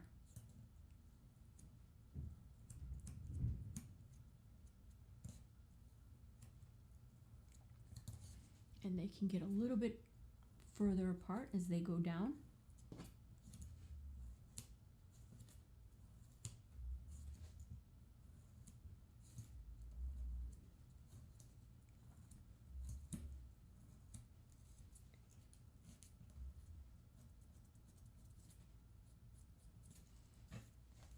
And our vertical mortar lines. We don't need very many at the top because the detail is not supposed to be, you know, a ton. So that kind of works to our favor.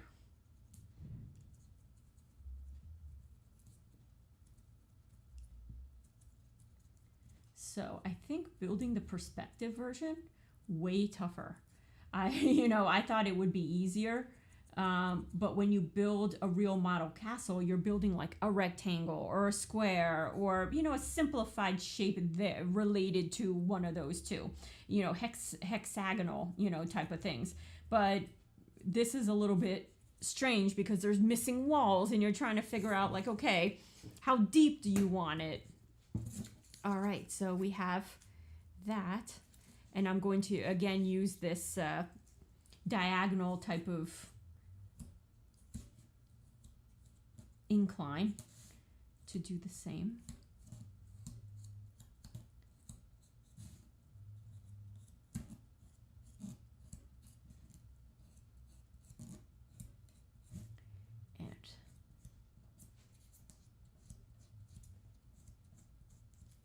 And, right.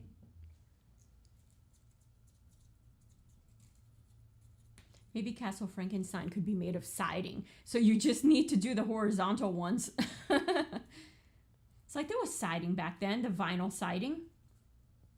We're good. Frankenstein was modern, Dr. Frankenstein. He was ahead of his time. So his house had vinyl siding. Alas, no. We are stuck with having to make our little mortars. But can you imagine my original idea of like cutting out little bricks and gluing them? What was I thinking? Man, somebody put me in a paddy wagon. That would have taken forever to do. Oh, there's some nice broken mortar there. Liking it. I'm liking it, if I do say so myself. All right, so we have like a nice little brick thing there.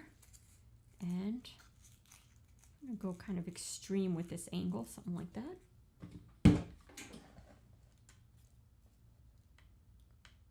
Woo. That was a little heavy on the glue. Whoa, whoa. Oh, there's a mitered piece that didn't quite come off. But oh well, he's gonna get glued into place now. It's too late for him.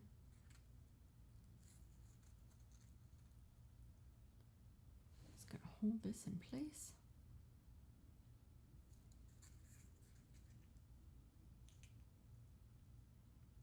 The angle that I want, which is all big guessing game, you know.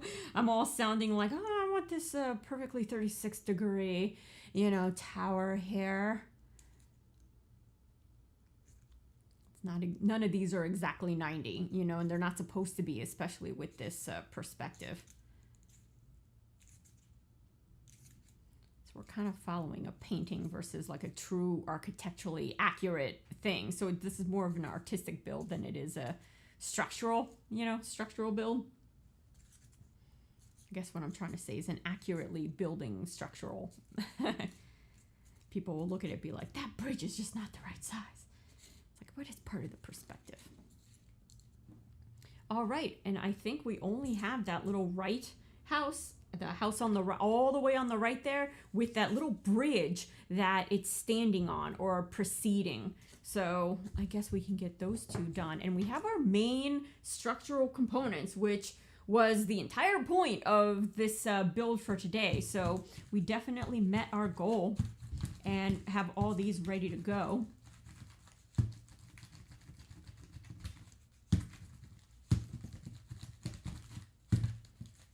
And then we'll figure out the roof situation.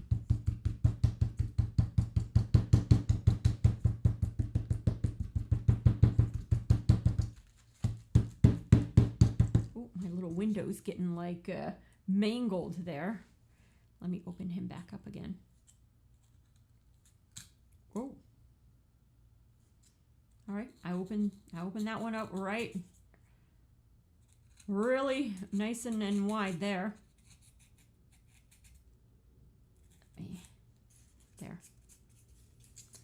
window's looking like the wrong shape.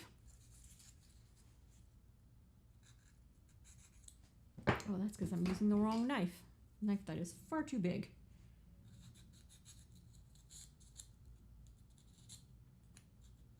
Let's see if I can fix it. Famous last words. It's like, stop messing with it. Every time you try and fix it, it starts to look worse and worse. All right, I'm gonna leave it at that. Or not. There's like these little feathers. All right, yeah, that's much better. All right, so we have it sufficiently aluminum foiled. And same thing, let's kind of get an idea of how these bricks go. I guess they go pretty straight. We'll do that. We'll keep it straight.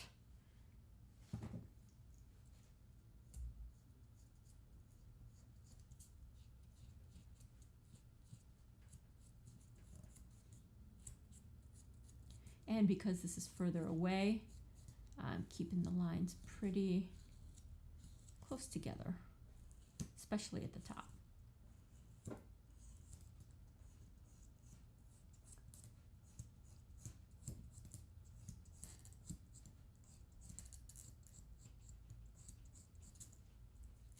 Whoop.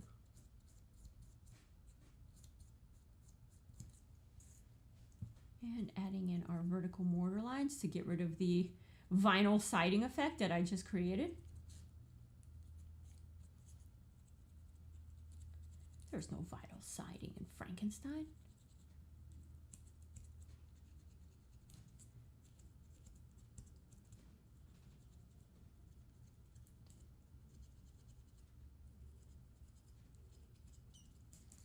And that's looking pretty good.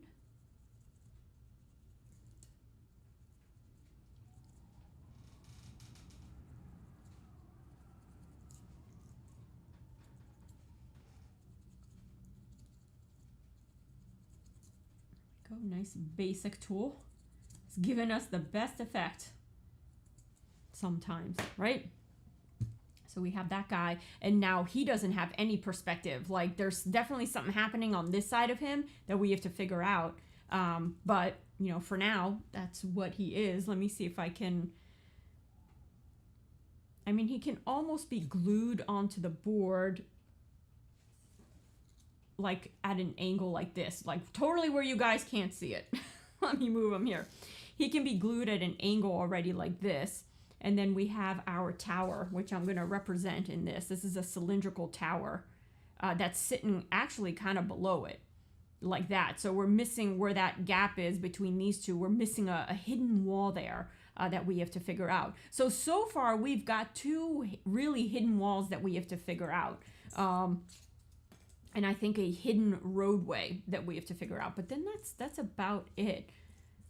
Then it's just a matter of gluing it to the board in a way that it all holds together. But we're going to glue it all to each other, you know, so it should be fine. And we're going to make the roofs out of this cardstock paper, which is going to make our lives a ton easier. So let me get this all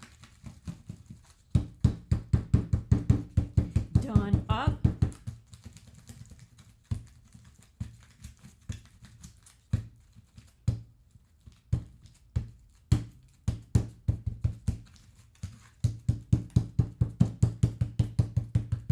Is a little further away, so it's not going to have as much detail, so it looks a little cruddy, and you know, that's enough. Now, what the heck texture does this bridge have? I don't even know, and I'm getting real close. Now, this is not like the brick layered. This looks more like just a jumble of rocks, that little bridge. So I think we'll try and make a jumble of rocks. So maybe some lines like this.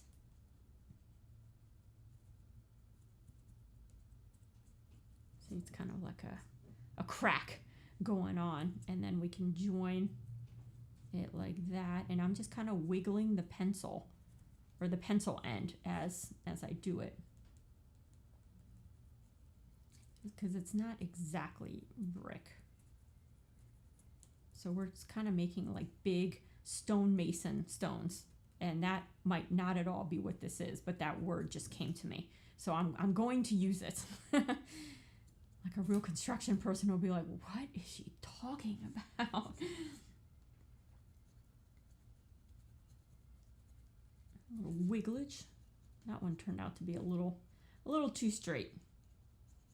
But yeah, we're making kind of like cracked rock looking designs. And just kind of connecting them in kind of funky ways. And I have no plan. I am just kind of going for it.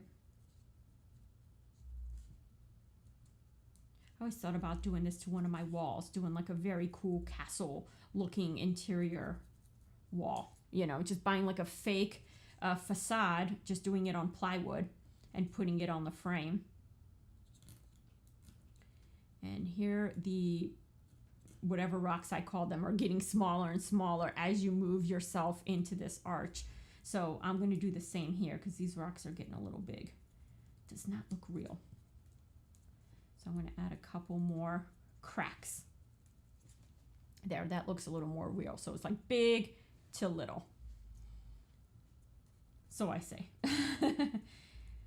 And it's funny because it's very difficult to judge how much to add. And it's really the paint that brings out a lot of this. So sometimes you'll be doing it and thinking, wow, this doesn't look great, you know? And then when you paint it, it's like, wow, all those just weird jumbly lines that you put together and didn't seem to make sense, all of a sudden looks really, really good. Oh, and David Beck has little green Frankensteins.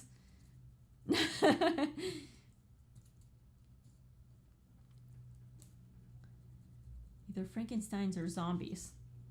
But sometimes you don't have all the choices in emojis. Sometimes you just gotta pick what's there.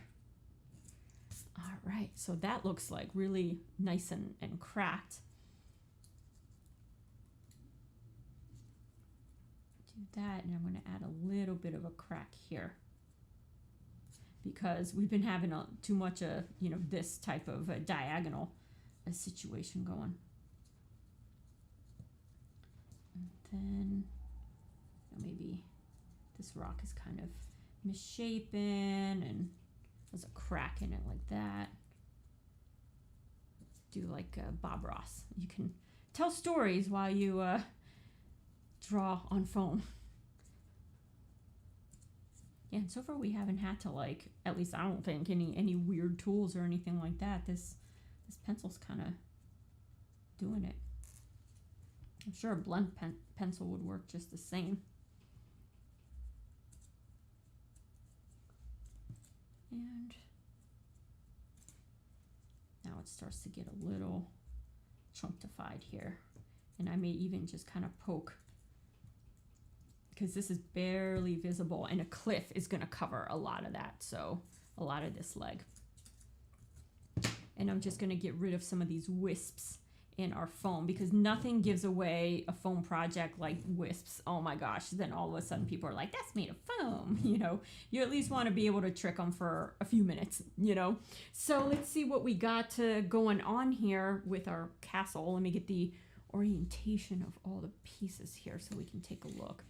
And this guy kind of goes here, this guy kind of goes up here, it's here, and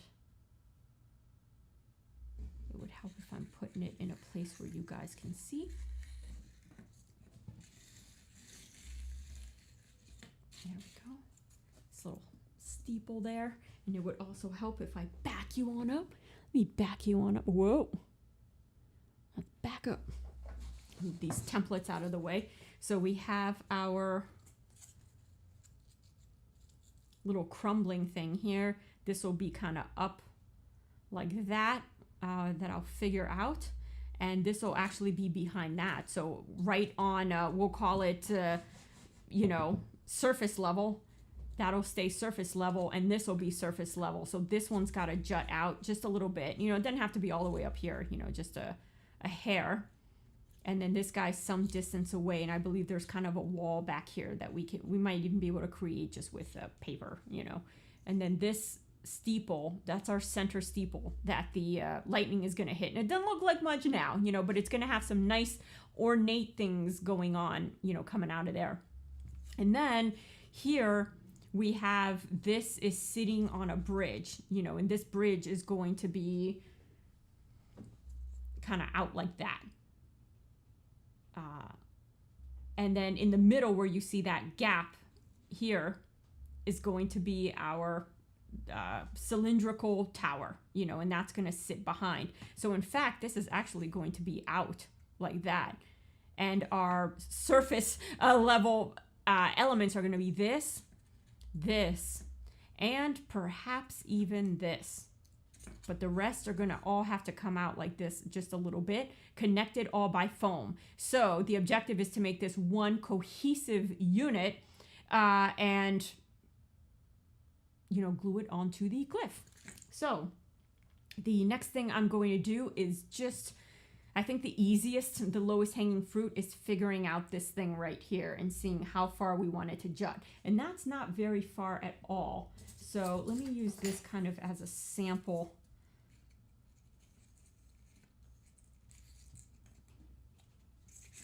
Have him kind of stay up like this. And then, or not. Yeah. I think that's pretty good. Let me show you guys. See? I think that's pretty good.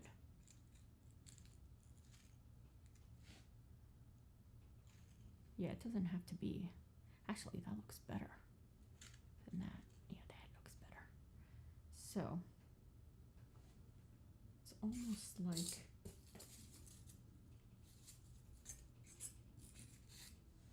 that. Yeah, that looks pretty good. So a little bit bigger than this guy. And as a template, what I'm going to use is the same template that I cut out for this tiny, tiny little piece right here. So let me find that. And actually, it looks like this guy right here. Right here. And I'm going to cut him out a little bit fatter, you know, because we can always trim down, you know, so we don't have to keep recutting and recutting this thing. And my foam core. Grab all my goodies. And probably a good idea not to be putting the foam core on top of the pieces that I just glued together with all of our fine looking perspectives. We don't want that. All right, is everything out of the way? I think so. That's always the toughest parts of the build. It's just the nasty table that happens. All right, where am I gonna cut this guy? I'm trying to use every little thing on this board. And so here I am kind of just touching him and making sure that we're good. There's no holes or gaps or anything. So I'm gonna stand up for this. That's how serious this just got. So I'm gonna cut it just slightly bigger than what it's got here. Now I'm just gonna try and accompany the line, kind of parallel it. All right, pretty good. And I'm gonna accompany, whoa, already went right haywire. And I'm gonna cut right at my fingers. Great. All right. That should be pretty good. Well, good enough for us to see what's going on. Right here, I'm just lifting the foam board so I can kind of saw right through the rest of this.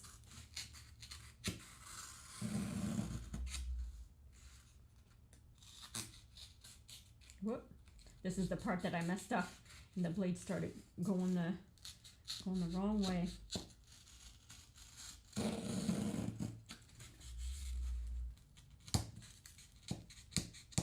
Cutting through that black backing in the back.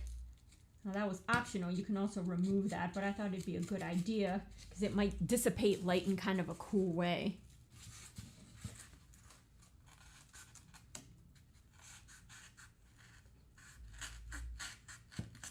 All right, backing panel, do us proud. Please be the right size right off the bat. Put this down here. And where be our Castle Frankenstein? What's kind of neat is our super miniature. That might be a little big, but you know what? I'm kind of liking it, so.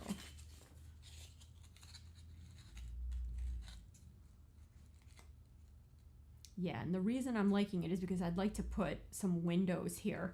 So let's cut some windows out. I can go like here. We're just gonna freeform it.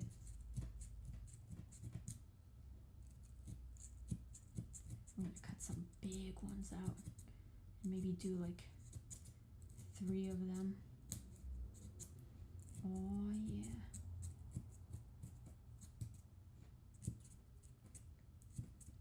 Looking good.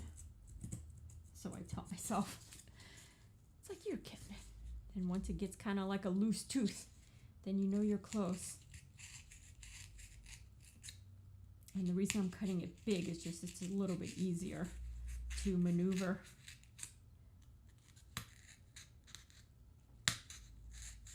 Oh, gets a little aggressive there. I'm gonna push him through. And we have our little cathedral ceiling, cathedral window. I'm sure the castle also has cathedral ceilings. And I'm going to cut one kind of like here. What do you guys think?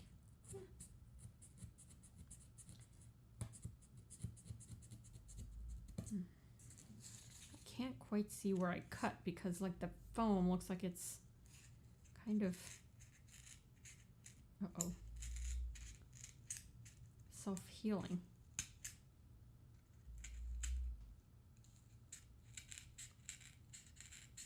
Okay, this window ended up being way smaller. That's no good. We need to open it up.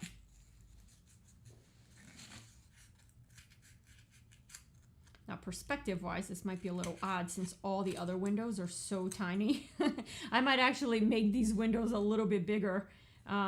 They're accurate to the size of the building on the picture, but for my own purposes, I think I like them a little bit bigger. So that's what I'll do. Because I said so. And then Frozen Mustache saying, you're doing a great job. Looks amazing. Yes, we are plowing through, Frozen Mustache. Hopefully we get a cool end result. I think we will, you know. Foam is thankfully really forgiving, and that's one of the fun things about it. And I think we're reaching a good point where, ooh, that was my finger. Don't talk and cut at the same time. All right, so we have our final window, and I think we'll have a really good perspective going on with this castle. And yes, that looks pretty good. It's tough to see the foam from the also light colored table, but that's kind of what we have. And that will marry up just like that. It'll be on a perpendicular 90 degrees. So a lot of us won't be able to see it, but if you start walking around this picture and you start looking, oh, and then you see it, you know, so we definitely want to do enough to, you know, decorate it a bit, you know, so it doesn't look flat and this all looks nice. So yes, let's tinfoil this guy as well.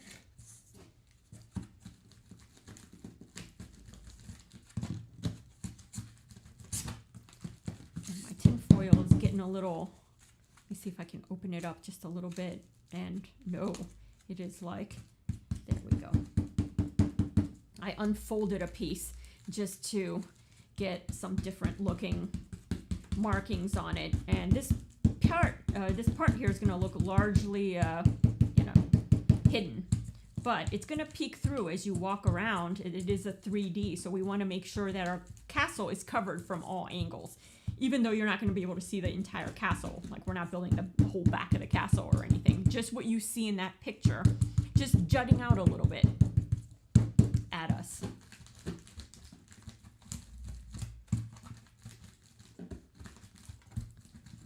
All right. Now, if this is clear jutting out, I am just going to make some straight. No diagonals, no nothing. We're just going to go straight.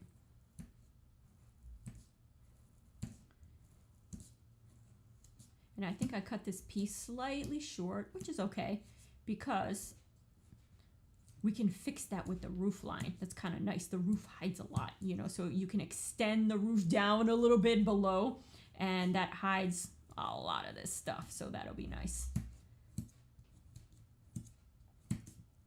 And when it comes time for the detail phase, we'll make some nice little arches on our little windows there. It'll look nice. It'll be true miniature. I'm gonna have to like really bust out a microscope or something, or magnifying glass, but no, it shouldn't be too bad. Our tiny, tiny house on the hill. And that was kind of like the point, is just kind of make a distant object, because really the main star of this entire piece is that lightning bolt. I mean, this is the whole point of why we built our faux cathedral window, was to have a very cool way to display the results of our lightning. So when lightning hits, we actually see a lightning bolt. So that really, the Frankenstein's castle is cool, but I don't want it to completely take away from our lightning bolt, which we're going to start building next week. And then hopefully by the end of the week, we'll test this thing. You know, I'll go out. I know I talked a big game. I'm not getting a lightning emulator. I was able to emulate it myself. Well, you know, we want to definitely see how our lighting is looking, and to have to try and, you know, get lucky that many times with our, you know, lightning. I think I'm just going to get the emulator. It's like $30. It'll save us a ton of time.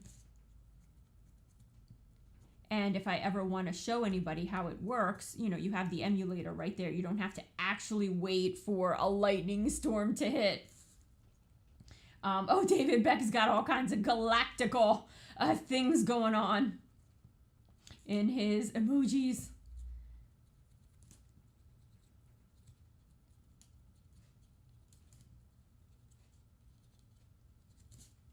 Oh, I got too many of the same straight lines going on. That's a little too geometric. It's not right for the times. And as we go down, these bricks start to get a little bit bigger. So I space apart these verticals to make the stones look a little bigger. And it's kind of tough to see with the lighting and all that, so I get it. All this will pop out a lot more when we add paint to it. Or at least that's the hope. And sometimes it pops out in surprisingly amazing ways where you're like, wow. Did all that with just a mechanical pencil and some school project foam board, you know, at the dollar store. So far this castle has cost us $1, the whole thing, you know, just this structure here. And let's see, should I miter this at all?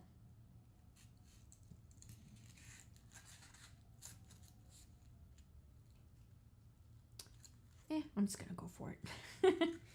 All right, sometimes you think too much and then like it just bleh. Anyways, so if it was meant to be, it'll be. If not, oh, whoops, that wasn't meant to be. All this globby glue, forget it. That's gonna require some cleanup there, but let me get some of this excess glue on the edge here, and then fold it over.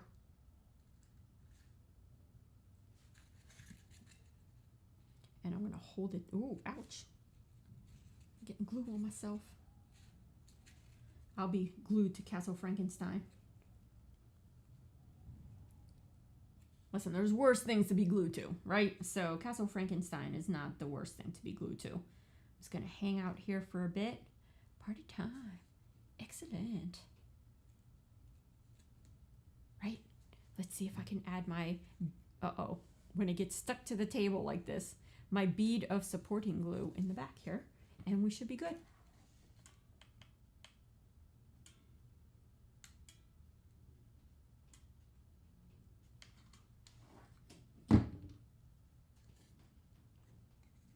All right, that's looking pretty good. And then we're gonna glue, I'm gonna give that a little bit of time to dry, and then the objective is now we're gonna glue Castle Frankenstein. And there we go. We have like the majority of our castle done, minus all the amazing details. So majority is it's a very aspiring word to use. The majority of this is done, you know. It makes me feel good. So I think I should have mitered the edge of that other piece before gluing it. Oh well. But you know what? I might be able to do it. Just let that glue dry just a tiny bit more, just a hair more. And when working with this, I'm using, if you have a hot glue gun that has different settings, I like to use the cooler settings. You know, this is rather thin foam. And of course, for cosplay foam, I like using the rubber cement. That holds together pretty well. All right, so I think that's looking pretty good. I'm gonna try and miter this thing, you know. Uh-oh. Let's see, it's like, leave well enough alone, all right? Don't sit there picking at it. But we're gonna miter this thing.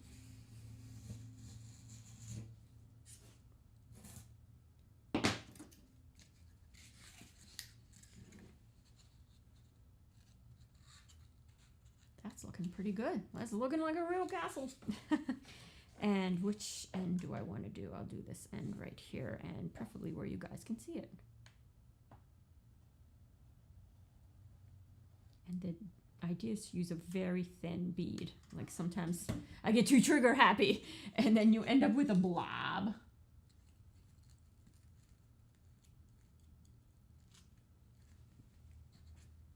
I'm just gonna let that go. Now, if I decide on other windows, you can still carve windows. It's sturdy enough to do it as long as you have a very, very solid blade, you know, as in, I think I want this to look a little more like that. Let me bend it while it's drying, or cooling, not drying.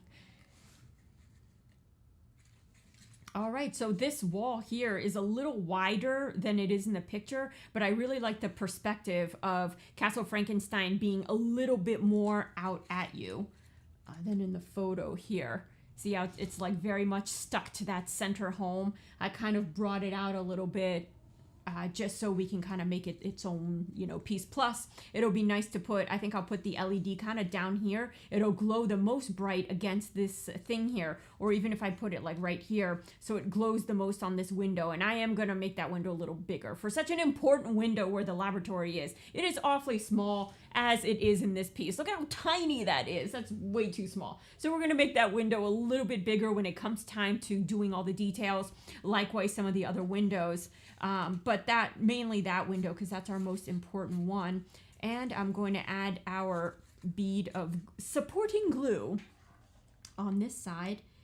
And we have a good bit of this, you know, again, a good bit is being very motivational, a good bit of this done. And I'm letting that just firm up a little bit.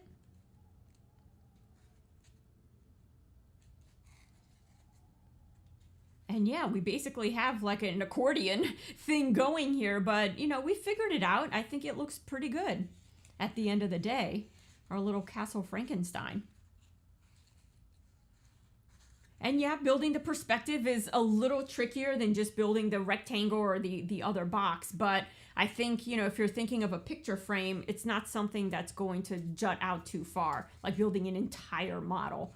An entire model is cool because you can add a ton more details, but we're going to be adding more details to this. I'm also wearing a white shirt, so I'll hold it over here, like steeples coming up, and we're just going to make them out of you know, out of foam board. We might freehand, you know, some of them and make a couple steeples for each of these things, but those are kind of like more final steps. I think what I'll do next is finish figuring out the bridge component, and then after that get all the roofs on, you know, so the roofs can be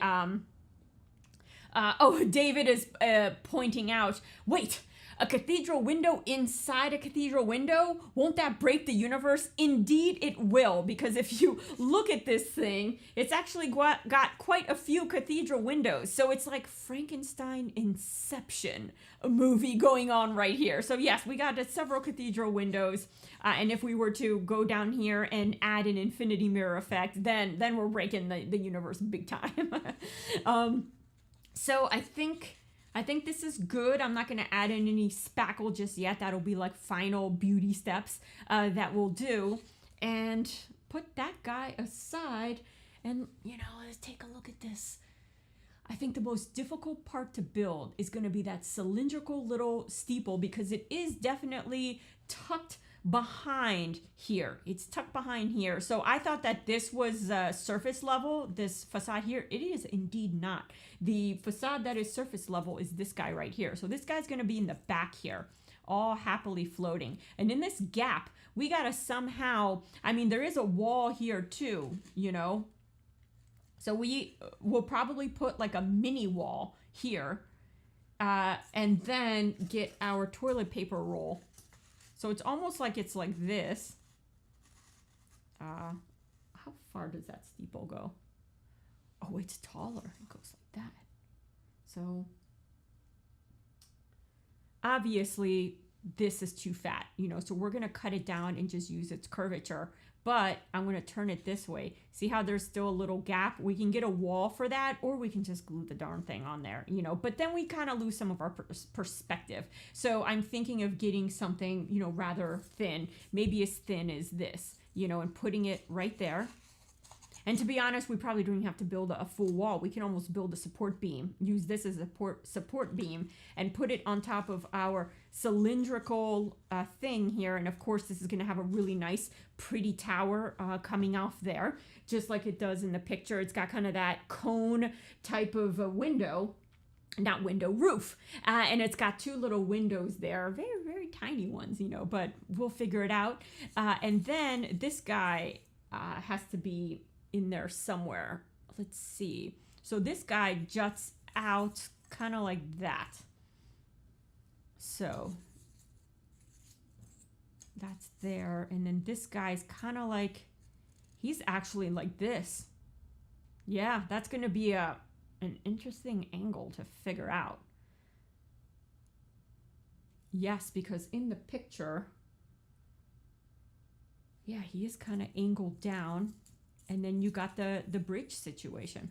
This will be interesting. This is probably the hardest part of this castle, is trying to figure out this thing here. So I think what I'm going to do is trace this weird curvature here and onto a piece of foam and make the foam about this thick. And that'll just kind of be our support beam. And then we're going to have to figure out this cone thing here. By cutting like a sliver off of it and see what works. So I am going to move everything out of the way again, especially our completed pieces, so we don't completely butcher them. And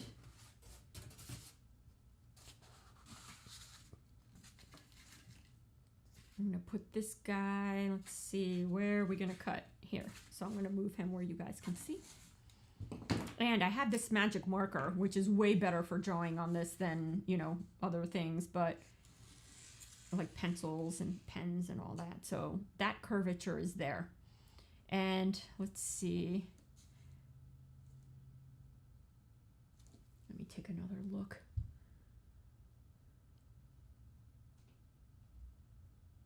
Yeah, we want to keep it the same height. So I'm just going to go like that. And we want this to be as thin as this guy here.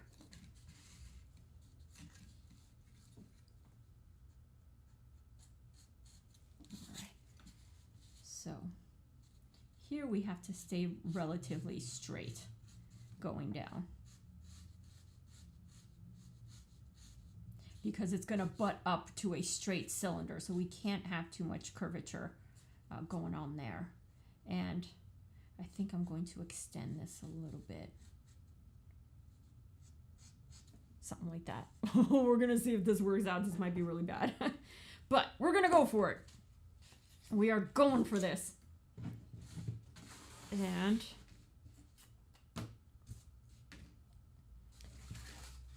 all I'm gonna do is just lift the board a little bit and saw through this thing.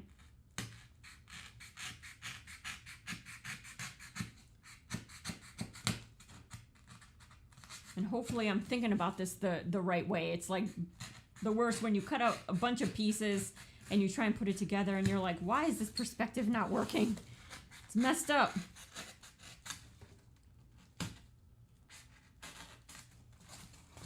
And top piece, I'm super curious to see if this thing's even gonna work.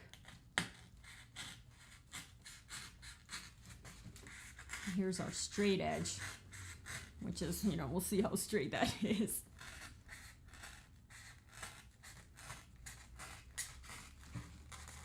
All right, I see that my filter is hiding some comments. So if I have not addressed your comment, that is probably why. There's something in the filter that's thinking it's spam. And sometimes it's the stupidest things that it thinks is something bad. And I'm like, there's nothing bad about it. And then it freaks out. So as our test before we get too involved, yeah, that's going to be pretty good. And I'm just going to miter this end right here.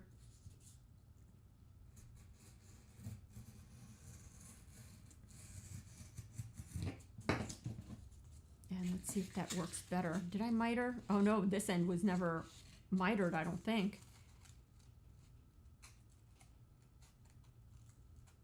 So yeah, it'd be nice to miter this end. And how am I gonna do that now that it's built? Maybe can I reverse miter? Oh, I don't want to mess that up. Maybe if I just, oh, if I can take just a tiny bit off here. Whoa, careful there. It went a little too nutty. Let's calm down. Oh, that's a little too much. Oh no, oh no. Just want to take a tiny little sliver off.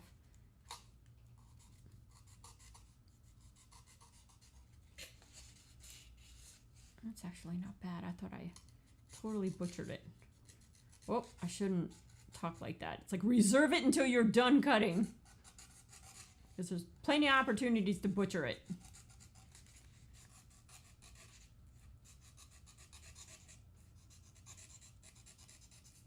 Okay, that is the worst mitering, but we're gonna have to work with that.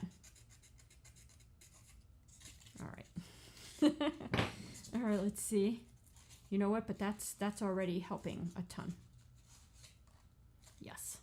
So before we go on, let me do a quick, and this one will have no windows because it's just too, it's not really going to be seen at all. Just only a tiny peekaroo. So we're going to do our bricks.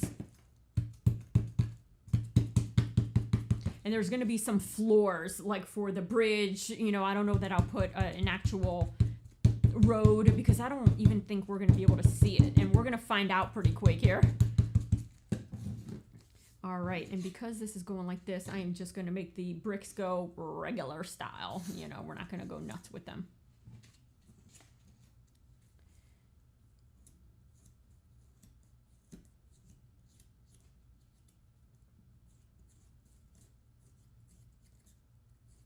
It's like, can we fast forward to the painting? That's the fun part. That's the part I always want to fast forward to.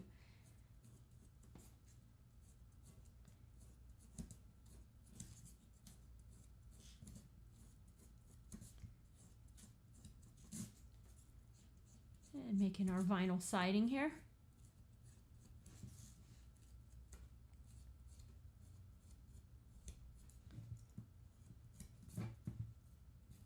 Castle Frankenstein modern amenities. And then we'll make our mortars, our vertical. Now it's not so vinyl siding anymore.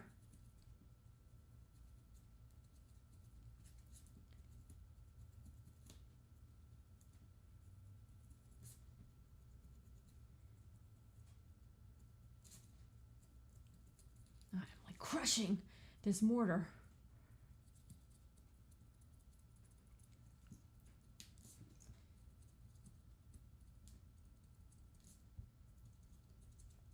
And another cool thing to do is use a wire brush. That's another cool way to make roofs if you're making roof out of foam. But instead of using this foam, I wouldn't wire brush this foam. You can get some cool effects, but I would use the cosplay foam, the real flexy kind. And you can use a nice wire brush. It gives it kind of that straw, that shingles, you know, worn type of look. All right, this is getting tougher to glue because there's not many places to hold on to. So I'm going to try and get this as 90 degree as I possibly can. You know, not too much, you know, a nice 90 degree crisp angle. Let's see if I manage this correctly here. And I'm going to use just a tiny bit of glue or else it starts to become, got to fight it more. All right, now.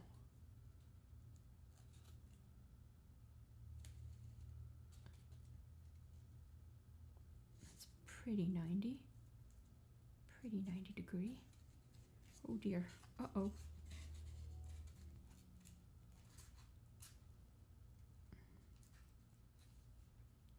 Oh, my fingers are in the way. I can't tell if it's 90 degrees.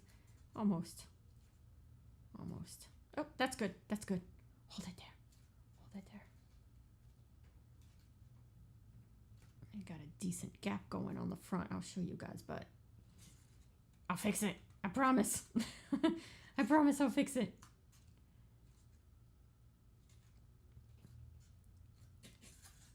All right, let me fix what's going on here. It was because I angled it too much, so we got a nice little gap. I went a little nuts with the X-Acto knife, a little craft knife there.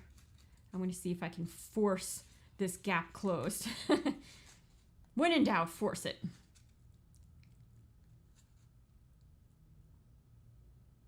Nothing like a stream where you watch glue dry, literally. It's either paint or glue. Take your pick.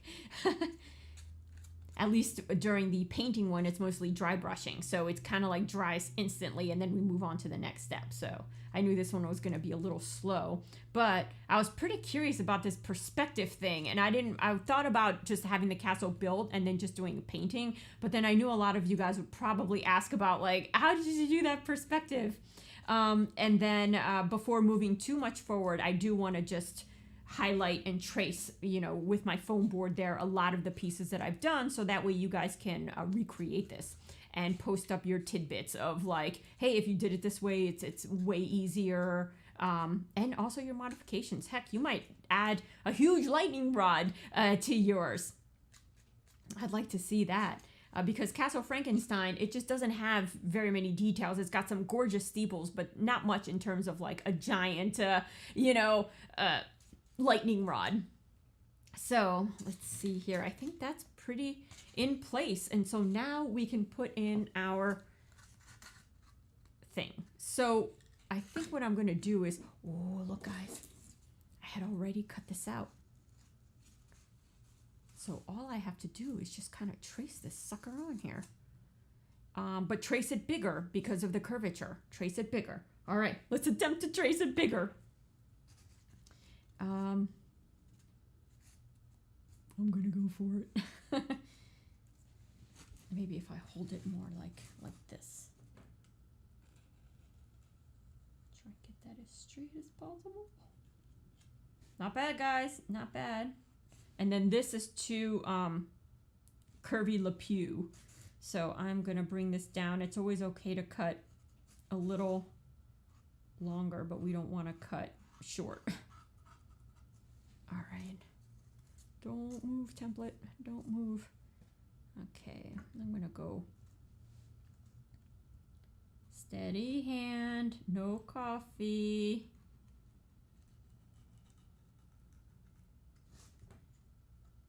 I love coffee. And we have plenty of roll left because I didn't quite know, exactly how much we'd need. So I'm going to pop out these windows to use them as a guide on our paper toilet roll. And I obviously am going to make them bigger. I mean, this is our only cylindrical type of classic castle type of tower, that we have. So I want to make these. I might even add an additional window. So it's very cool. So I wasn't kidding when I said miniature. This is quite miniature. So I'm going to hold this back in place. and try and draw out these little, the approximate location. That way we can make them bigger. And I might do like a really big kind of cathedral window. So we're going for full cathedral window inception. So I think what I'm going to do is cut this out first and then tack, hit up the windows. So let's see how well this works, or if I should use scissors, guys, like the one time I could probably use scissors on this sucker right here. Yeah. I was about to make things way harder on myself, which is like the theme of all of these streams, I could have just like wired up our lightning detector to that little LCD screen that I was thinking of. But oh no. I am not sorry though. This thing's going to look awesome. And I haven't done a miniature in a long time, so I am very excited to do it. So quite. So I'm going to just kind of give it its shape and see. Okay, so that little tower sticks up above the two center and right manor. So this kind of goes, whoop, this would go like this. I'll just kind of do that. And where's our little manor? That kind of is like up here.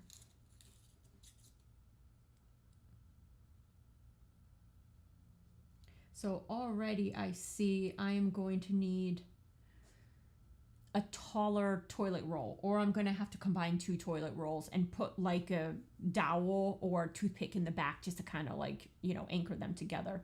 And this piece right here is going to be at a weird angle like this. So here we need a wall because it's sitting there like this. And so we need some kind of wall for that. And then we have our bridge. How does the bridge go on there? Jeez. So the bridge goes on that outer thing. That's going to be complicated. So the bridge actually goes like here. I'm going to try and hold this. So this is kind of catty corner. The bridge and road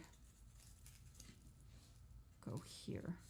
And then the road immediately takes a turn and it comes out at us, That's going to be, this is some odd angles here.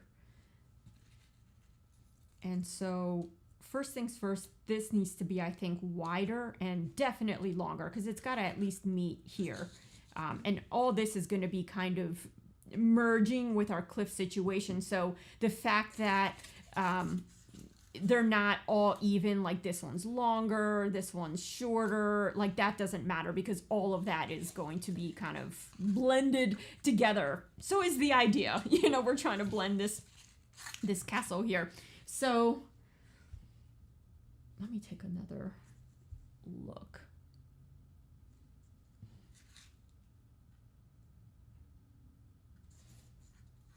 Because really what's going on and that I'm trying to avoid is that there's a whole other wall here. Like this wall right here also exists here. And then that's where this is kind of on. But even so, this is kind of like this. So yeah, we need a much bigger piece of cardboard. And let me cut a piece of foam and see if I can bend it. It might be a little easier because how are we going to do now we're getting into having to put individual bricks on this thing, or we're having to cut a thin slice of foam and brick it up that way. So let's see is there a sample foam somewhere, or I'll break off a piece here and we're going to see how easy we can bend it without making it look totally gnarly. And maybe my toilet paper idea was maybe not the best idea. Let's see.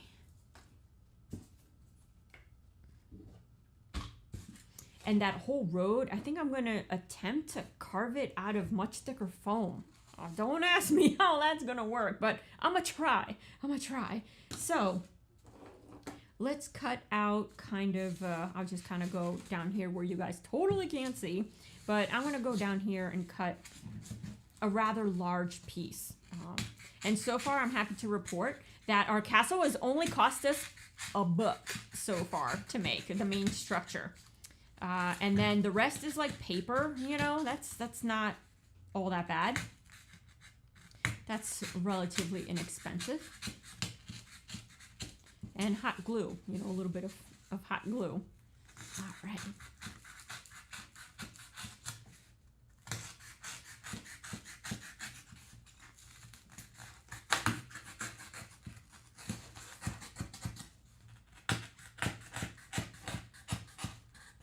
Okay, this will be interesting. All right. So guys, what's the best way? It's kind of, oh, it cracks. Okay. You know what, guys? But that crack might look kind of neat. I have an idea. Or if we perforate the backs here. Let me try this first. Because it doesn't have to bend a ton. It just has to look a little bit like it did. That's interesting, guys. Look at those cracks. I'm thinking we can use that and making it look pretty cool. You know what? I might go this route. I wish there was a piece of PVC or something, right? See where I'm going with this? That we can kind of mold it around. Oh, but then we gotta cut windows, and I don't want to be cutting through PVC.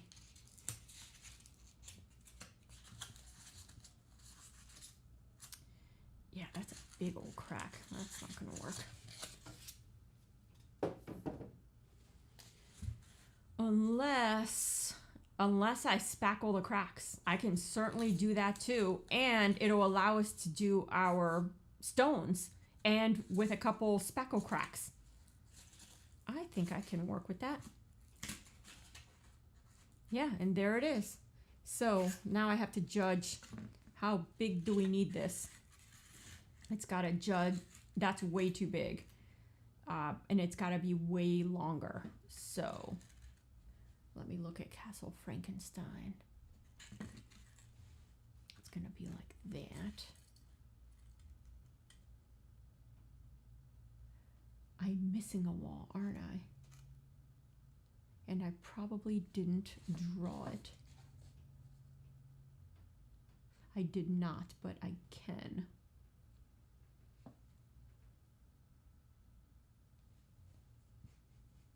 I'm missing a tiny wall that I'm going to try and make do without it, because I think if we can get this right here, or do I fit over here? Yeah, I fit over here.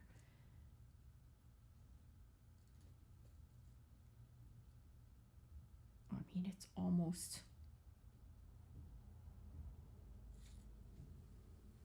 I knew this part was going to be the part that was going to jack me up big time. Because this actually has to be a lot taller, because this sits a little bit above that. And then the roof runs behind this whole mess. I think I have an idea. I think I'm going to make this out of the toilet paper roll. And yes, cut a thin piece of foam around it and do the stuff. Because I don't think we'll be able to get a skinny, that's a skinny cylinder. This cylinder is way too big. And there's no way we're going to be able to cut it down and then be able to fold it into our shape without it just completely mangling. So back to the toilet paper idea. And we are going to make it much fatter. And in that case, I might as well just like, where's the one I already started? Yeah, I might as well just cut a big old chunk and we'll work our way down.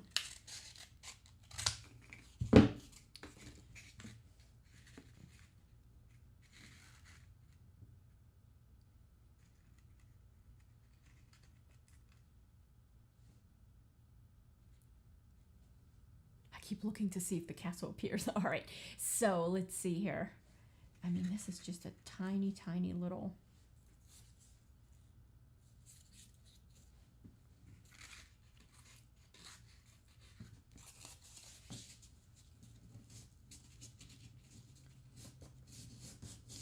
I think I'm making this way bigger. That's what my problem is.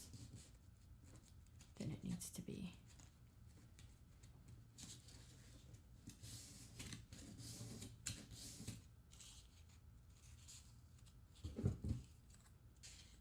And I know I have the castle up and you guys can't see anything, but bear with me a moment. I'm just using it as a guide here.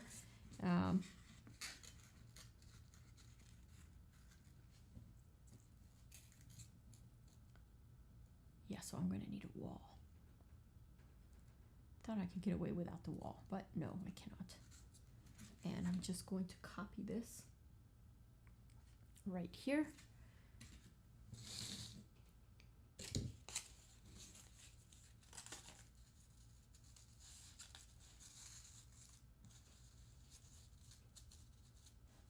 Just to elongate our tower here. Our tower is a little short.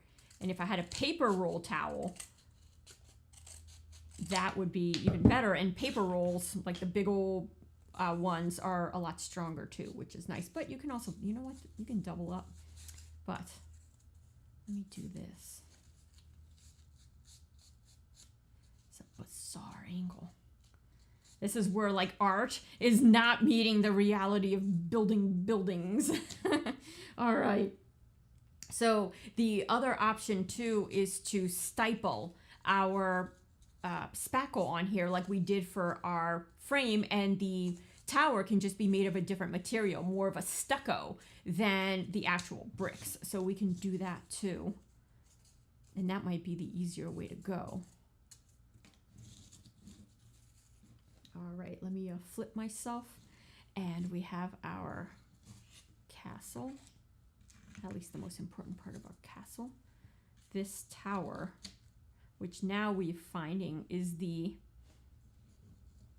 the highest, and the thing that's literally on the surface, and then everything else is above that.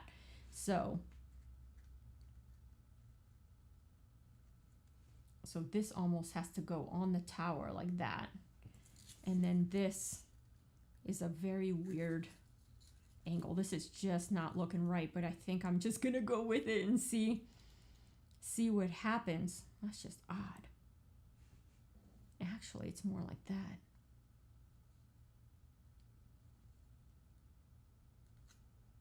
With a very skinny thing. All right, I'm going to look at it one more time. All right.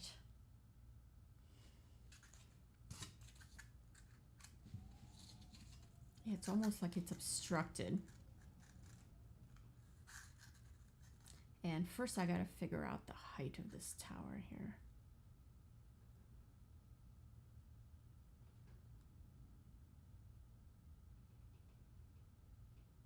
Oh, I think I know what I'm going to do. I just thought of it, but this tower has to be way higher.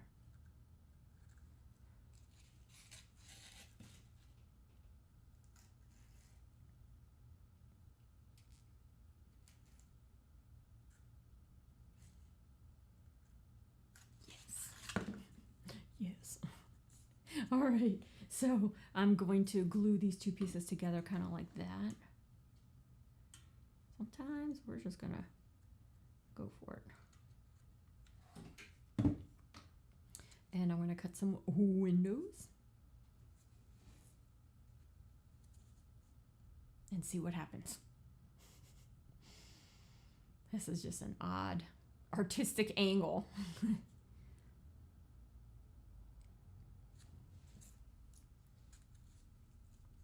All right, that is way too much glue. What was I thinking? It's just cardboard. It's not going to go anywhere. Let's calm down with the glue.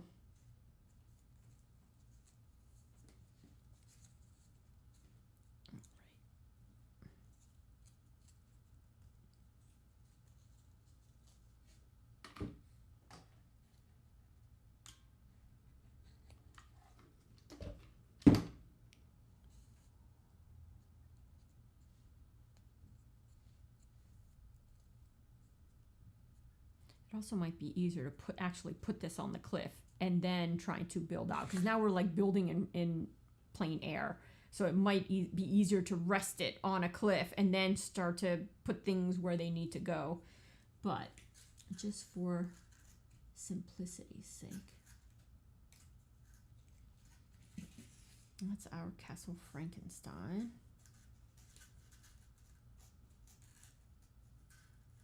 I think I'm going to make the tower like this big, because this is going to have like a steeple coming out of it. There's a couple decorations that are going to be like here and a nice tall steeple. So this has to go above that, it looks like. Yeah, above the little steeple. I guess the steeples are tiny, the little decorations, so they're not too bad. Whoop, let me jump to the other side. So as long as it's like a little bit like that, we can almost meet these guys up at the bottom there. So there's that steeple thing. And then, how does this thing go?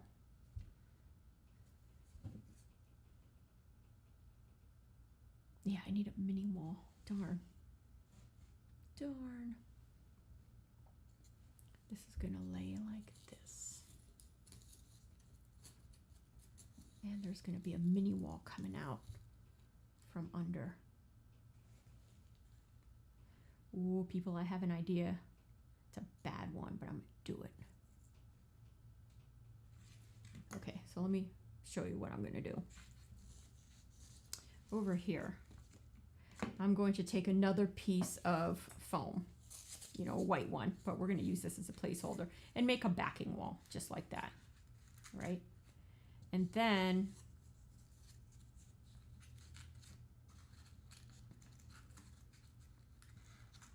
put our little steeple on the backing wall. And then we're going to need another wall, and this is going to come out like that, because there's actually, let me see if I can use one of these pre-made pieces.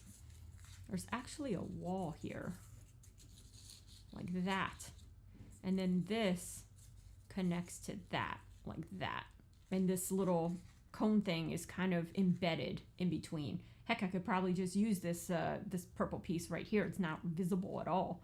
I just have to cut another one like this, and then this goes up here, right? Yep. And then the roofs are going to make all the difference when we start adding the roofs. And this guy is going to go like that. There we go. I think that solved a lot of the issues right there. And then see, this perspective is going to be like this with our bridge coming out like that, coming out at you guys. Yeah, because the bridge and then that road is the thing that is closest to us. Frankenstein's tower with the light on is even behind that, you know, so that makes sense. Oh, let me jump. That makes total sense. So something like this, and we can even go like that and glue this on here already. So I just need to make another piece like this, but more straight, not so crooked. So I'm going to use this right here as a template.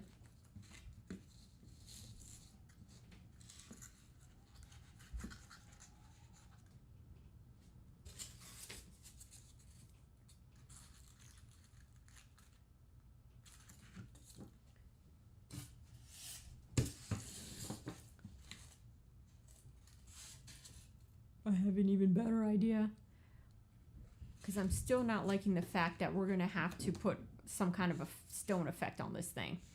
Although I do like the stucco, because the stucco will break up all this brickery, this stonery going on. So that might be kind of a nice little effect to have. And I can't really tell what the heck effect that thing is. So I think I may do that. I am in between. I am like torn. Whether to make this thing, I think I'll try, guys. I'm gonna try. So the idea...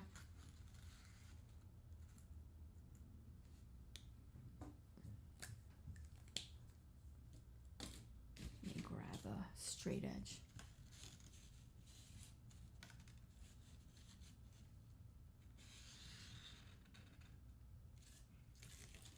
I'm gonna make a big old tower. And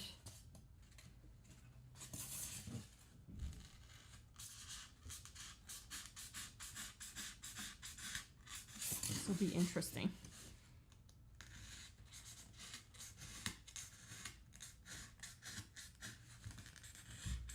I just want to give this a try before marrying myself to the toilet paper roll. And then if this is like a complete fail, then let it be. If the Beatles were okay with it, I can also let it be.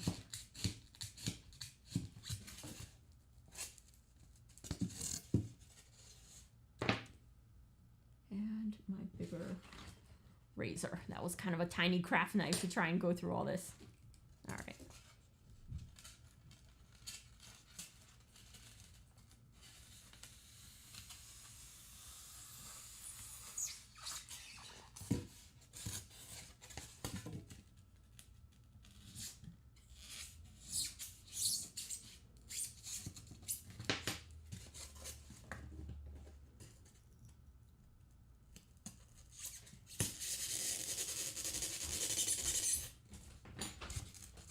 All right.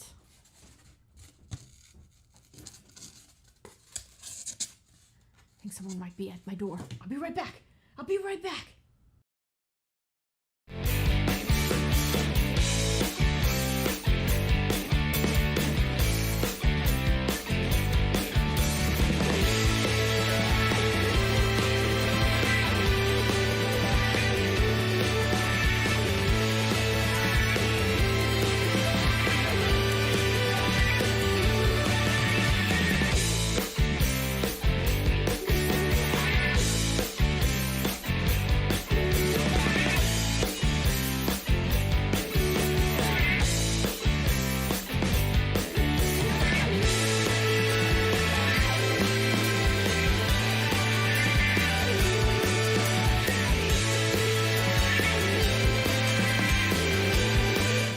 All right, I'm back. So I'm gonna get this cut out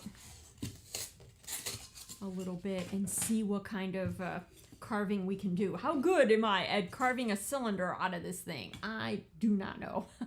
It's time we find out, right? So let's see here.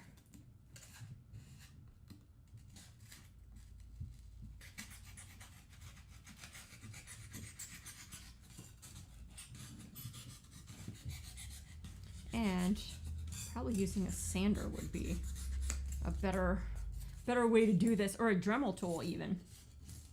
Bust out my Dremel tool. But I just want to get an idea here real quick. We're going to do just a rough cut of what I'm thinking. And then we can round this out with a Dremel tool. But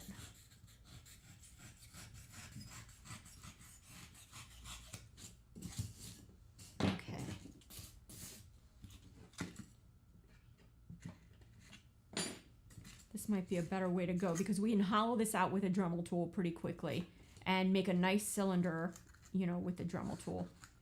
And that's probably a little tall, and that'll allow us to already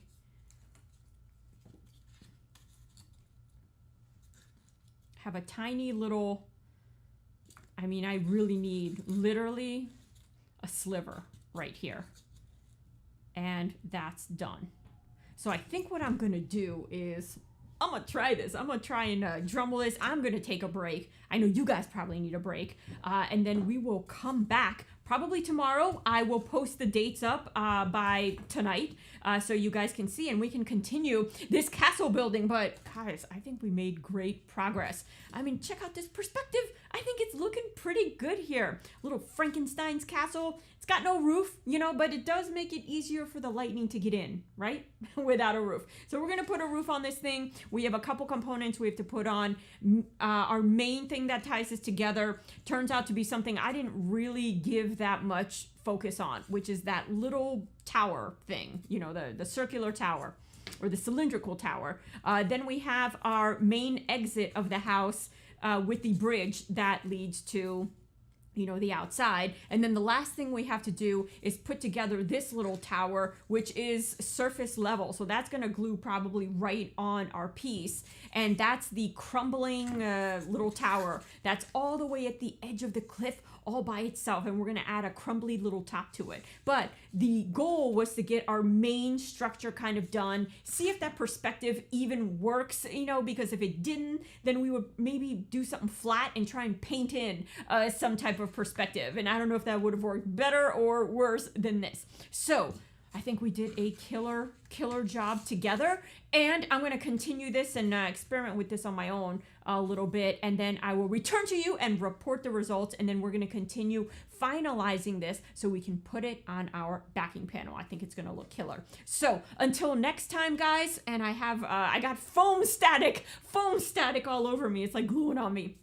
Until next time, I will see you guys. And if you have any ideas that you want to add to Frankenstein's Castle, definitely post it below. I'll take a read. And don't forget to hop on Discord. A lot of you have joined, but then you guys aren't making it onto Discord. So make it onto Discord because you can post up photos if you have ideas that you can draw or pick off the internet. We can discuss them together. So I'll see you guys probably tomorrow, but you know, check the date.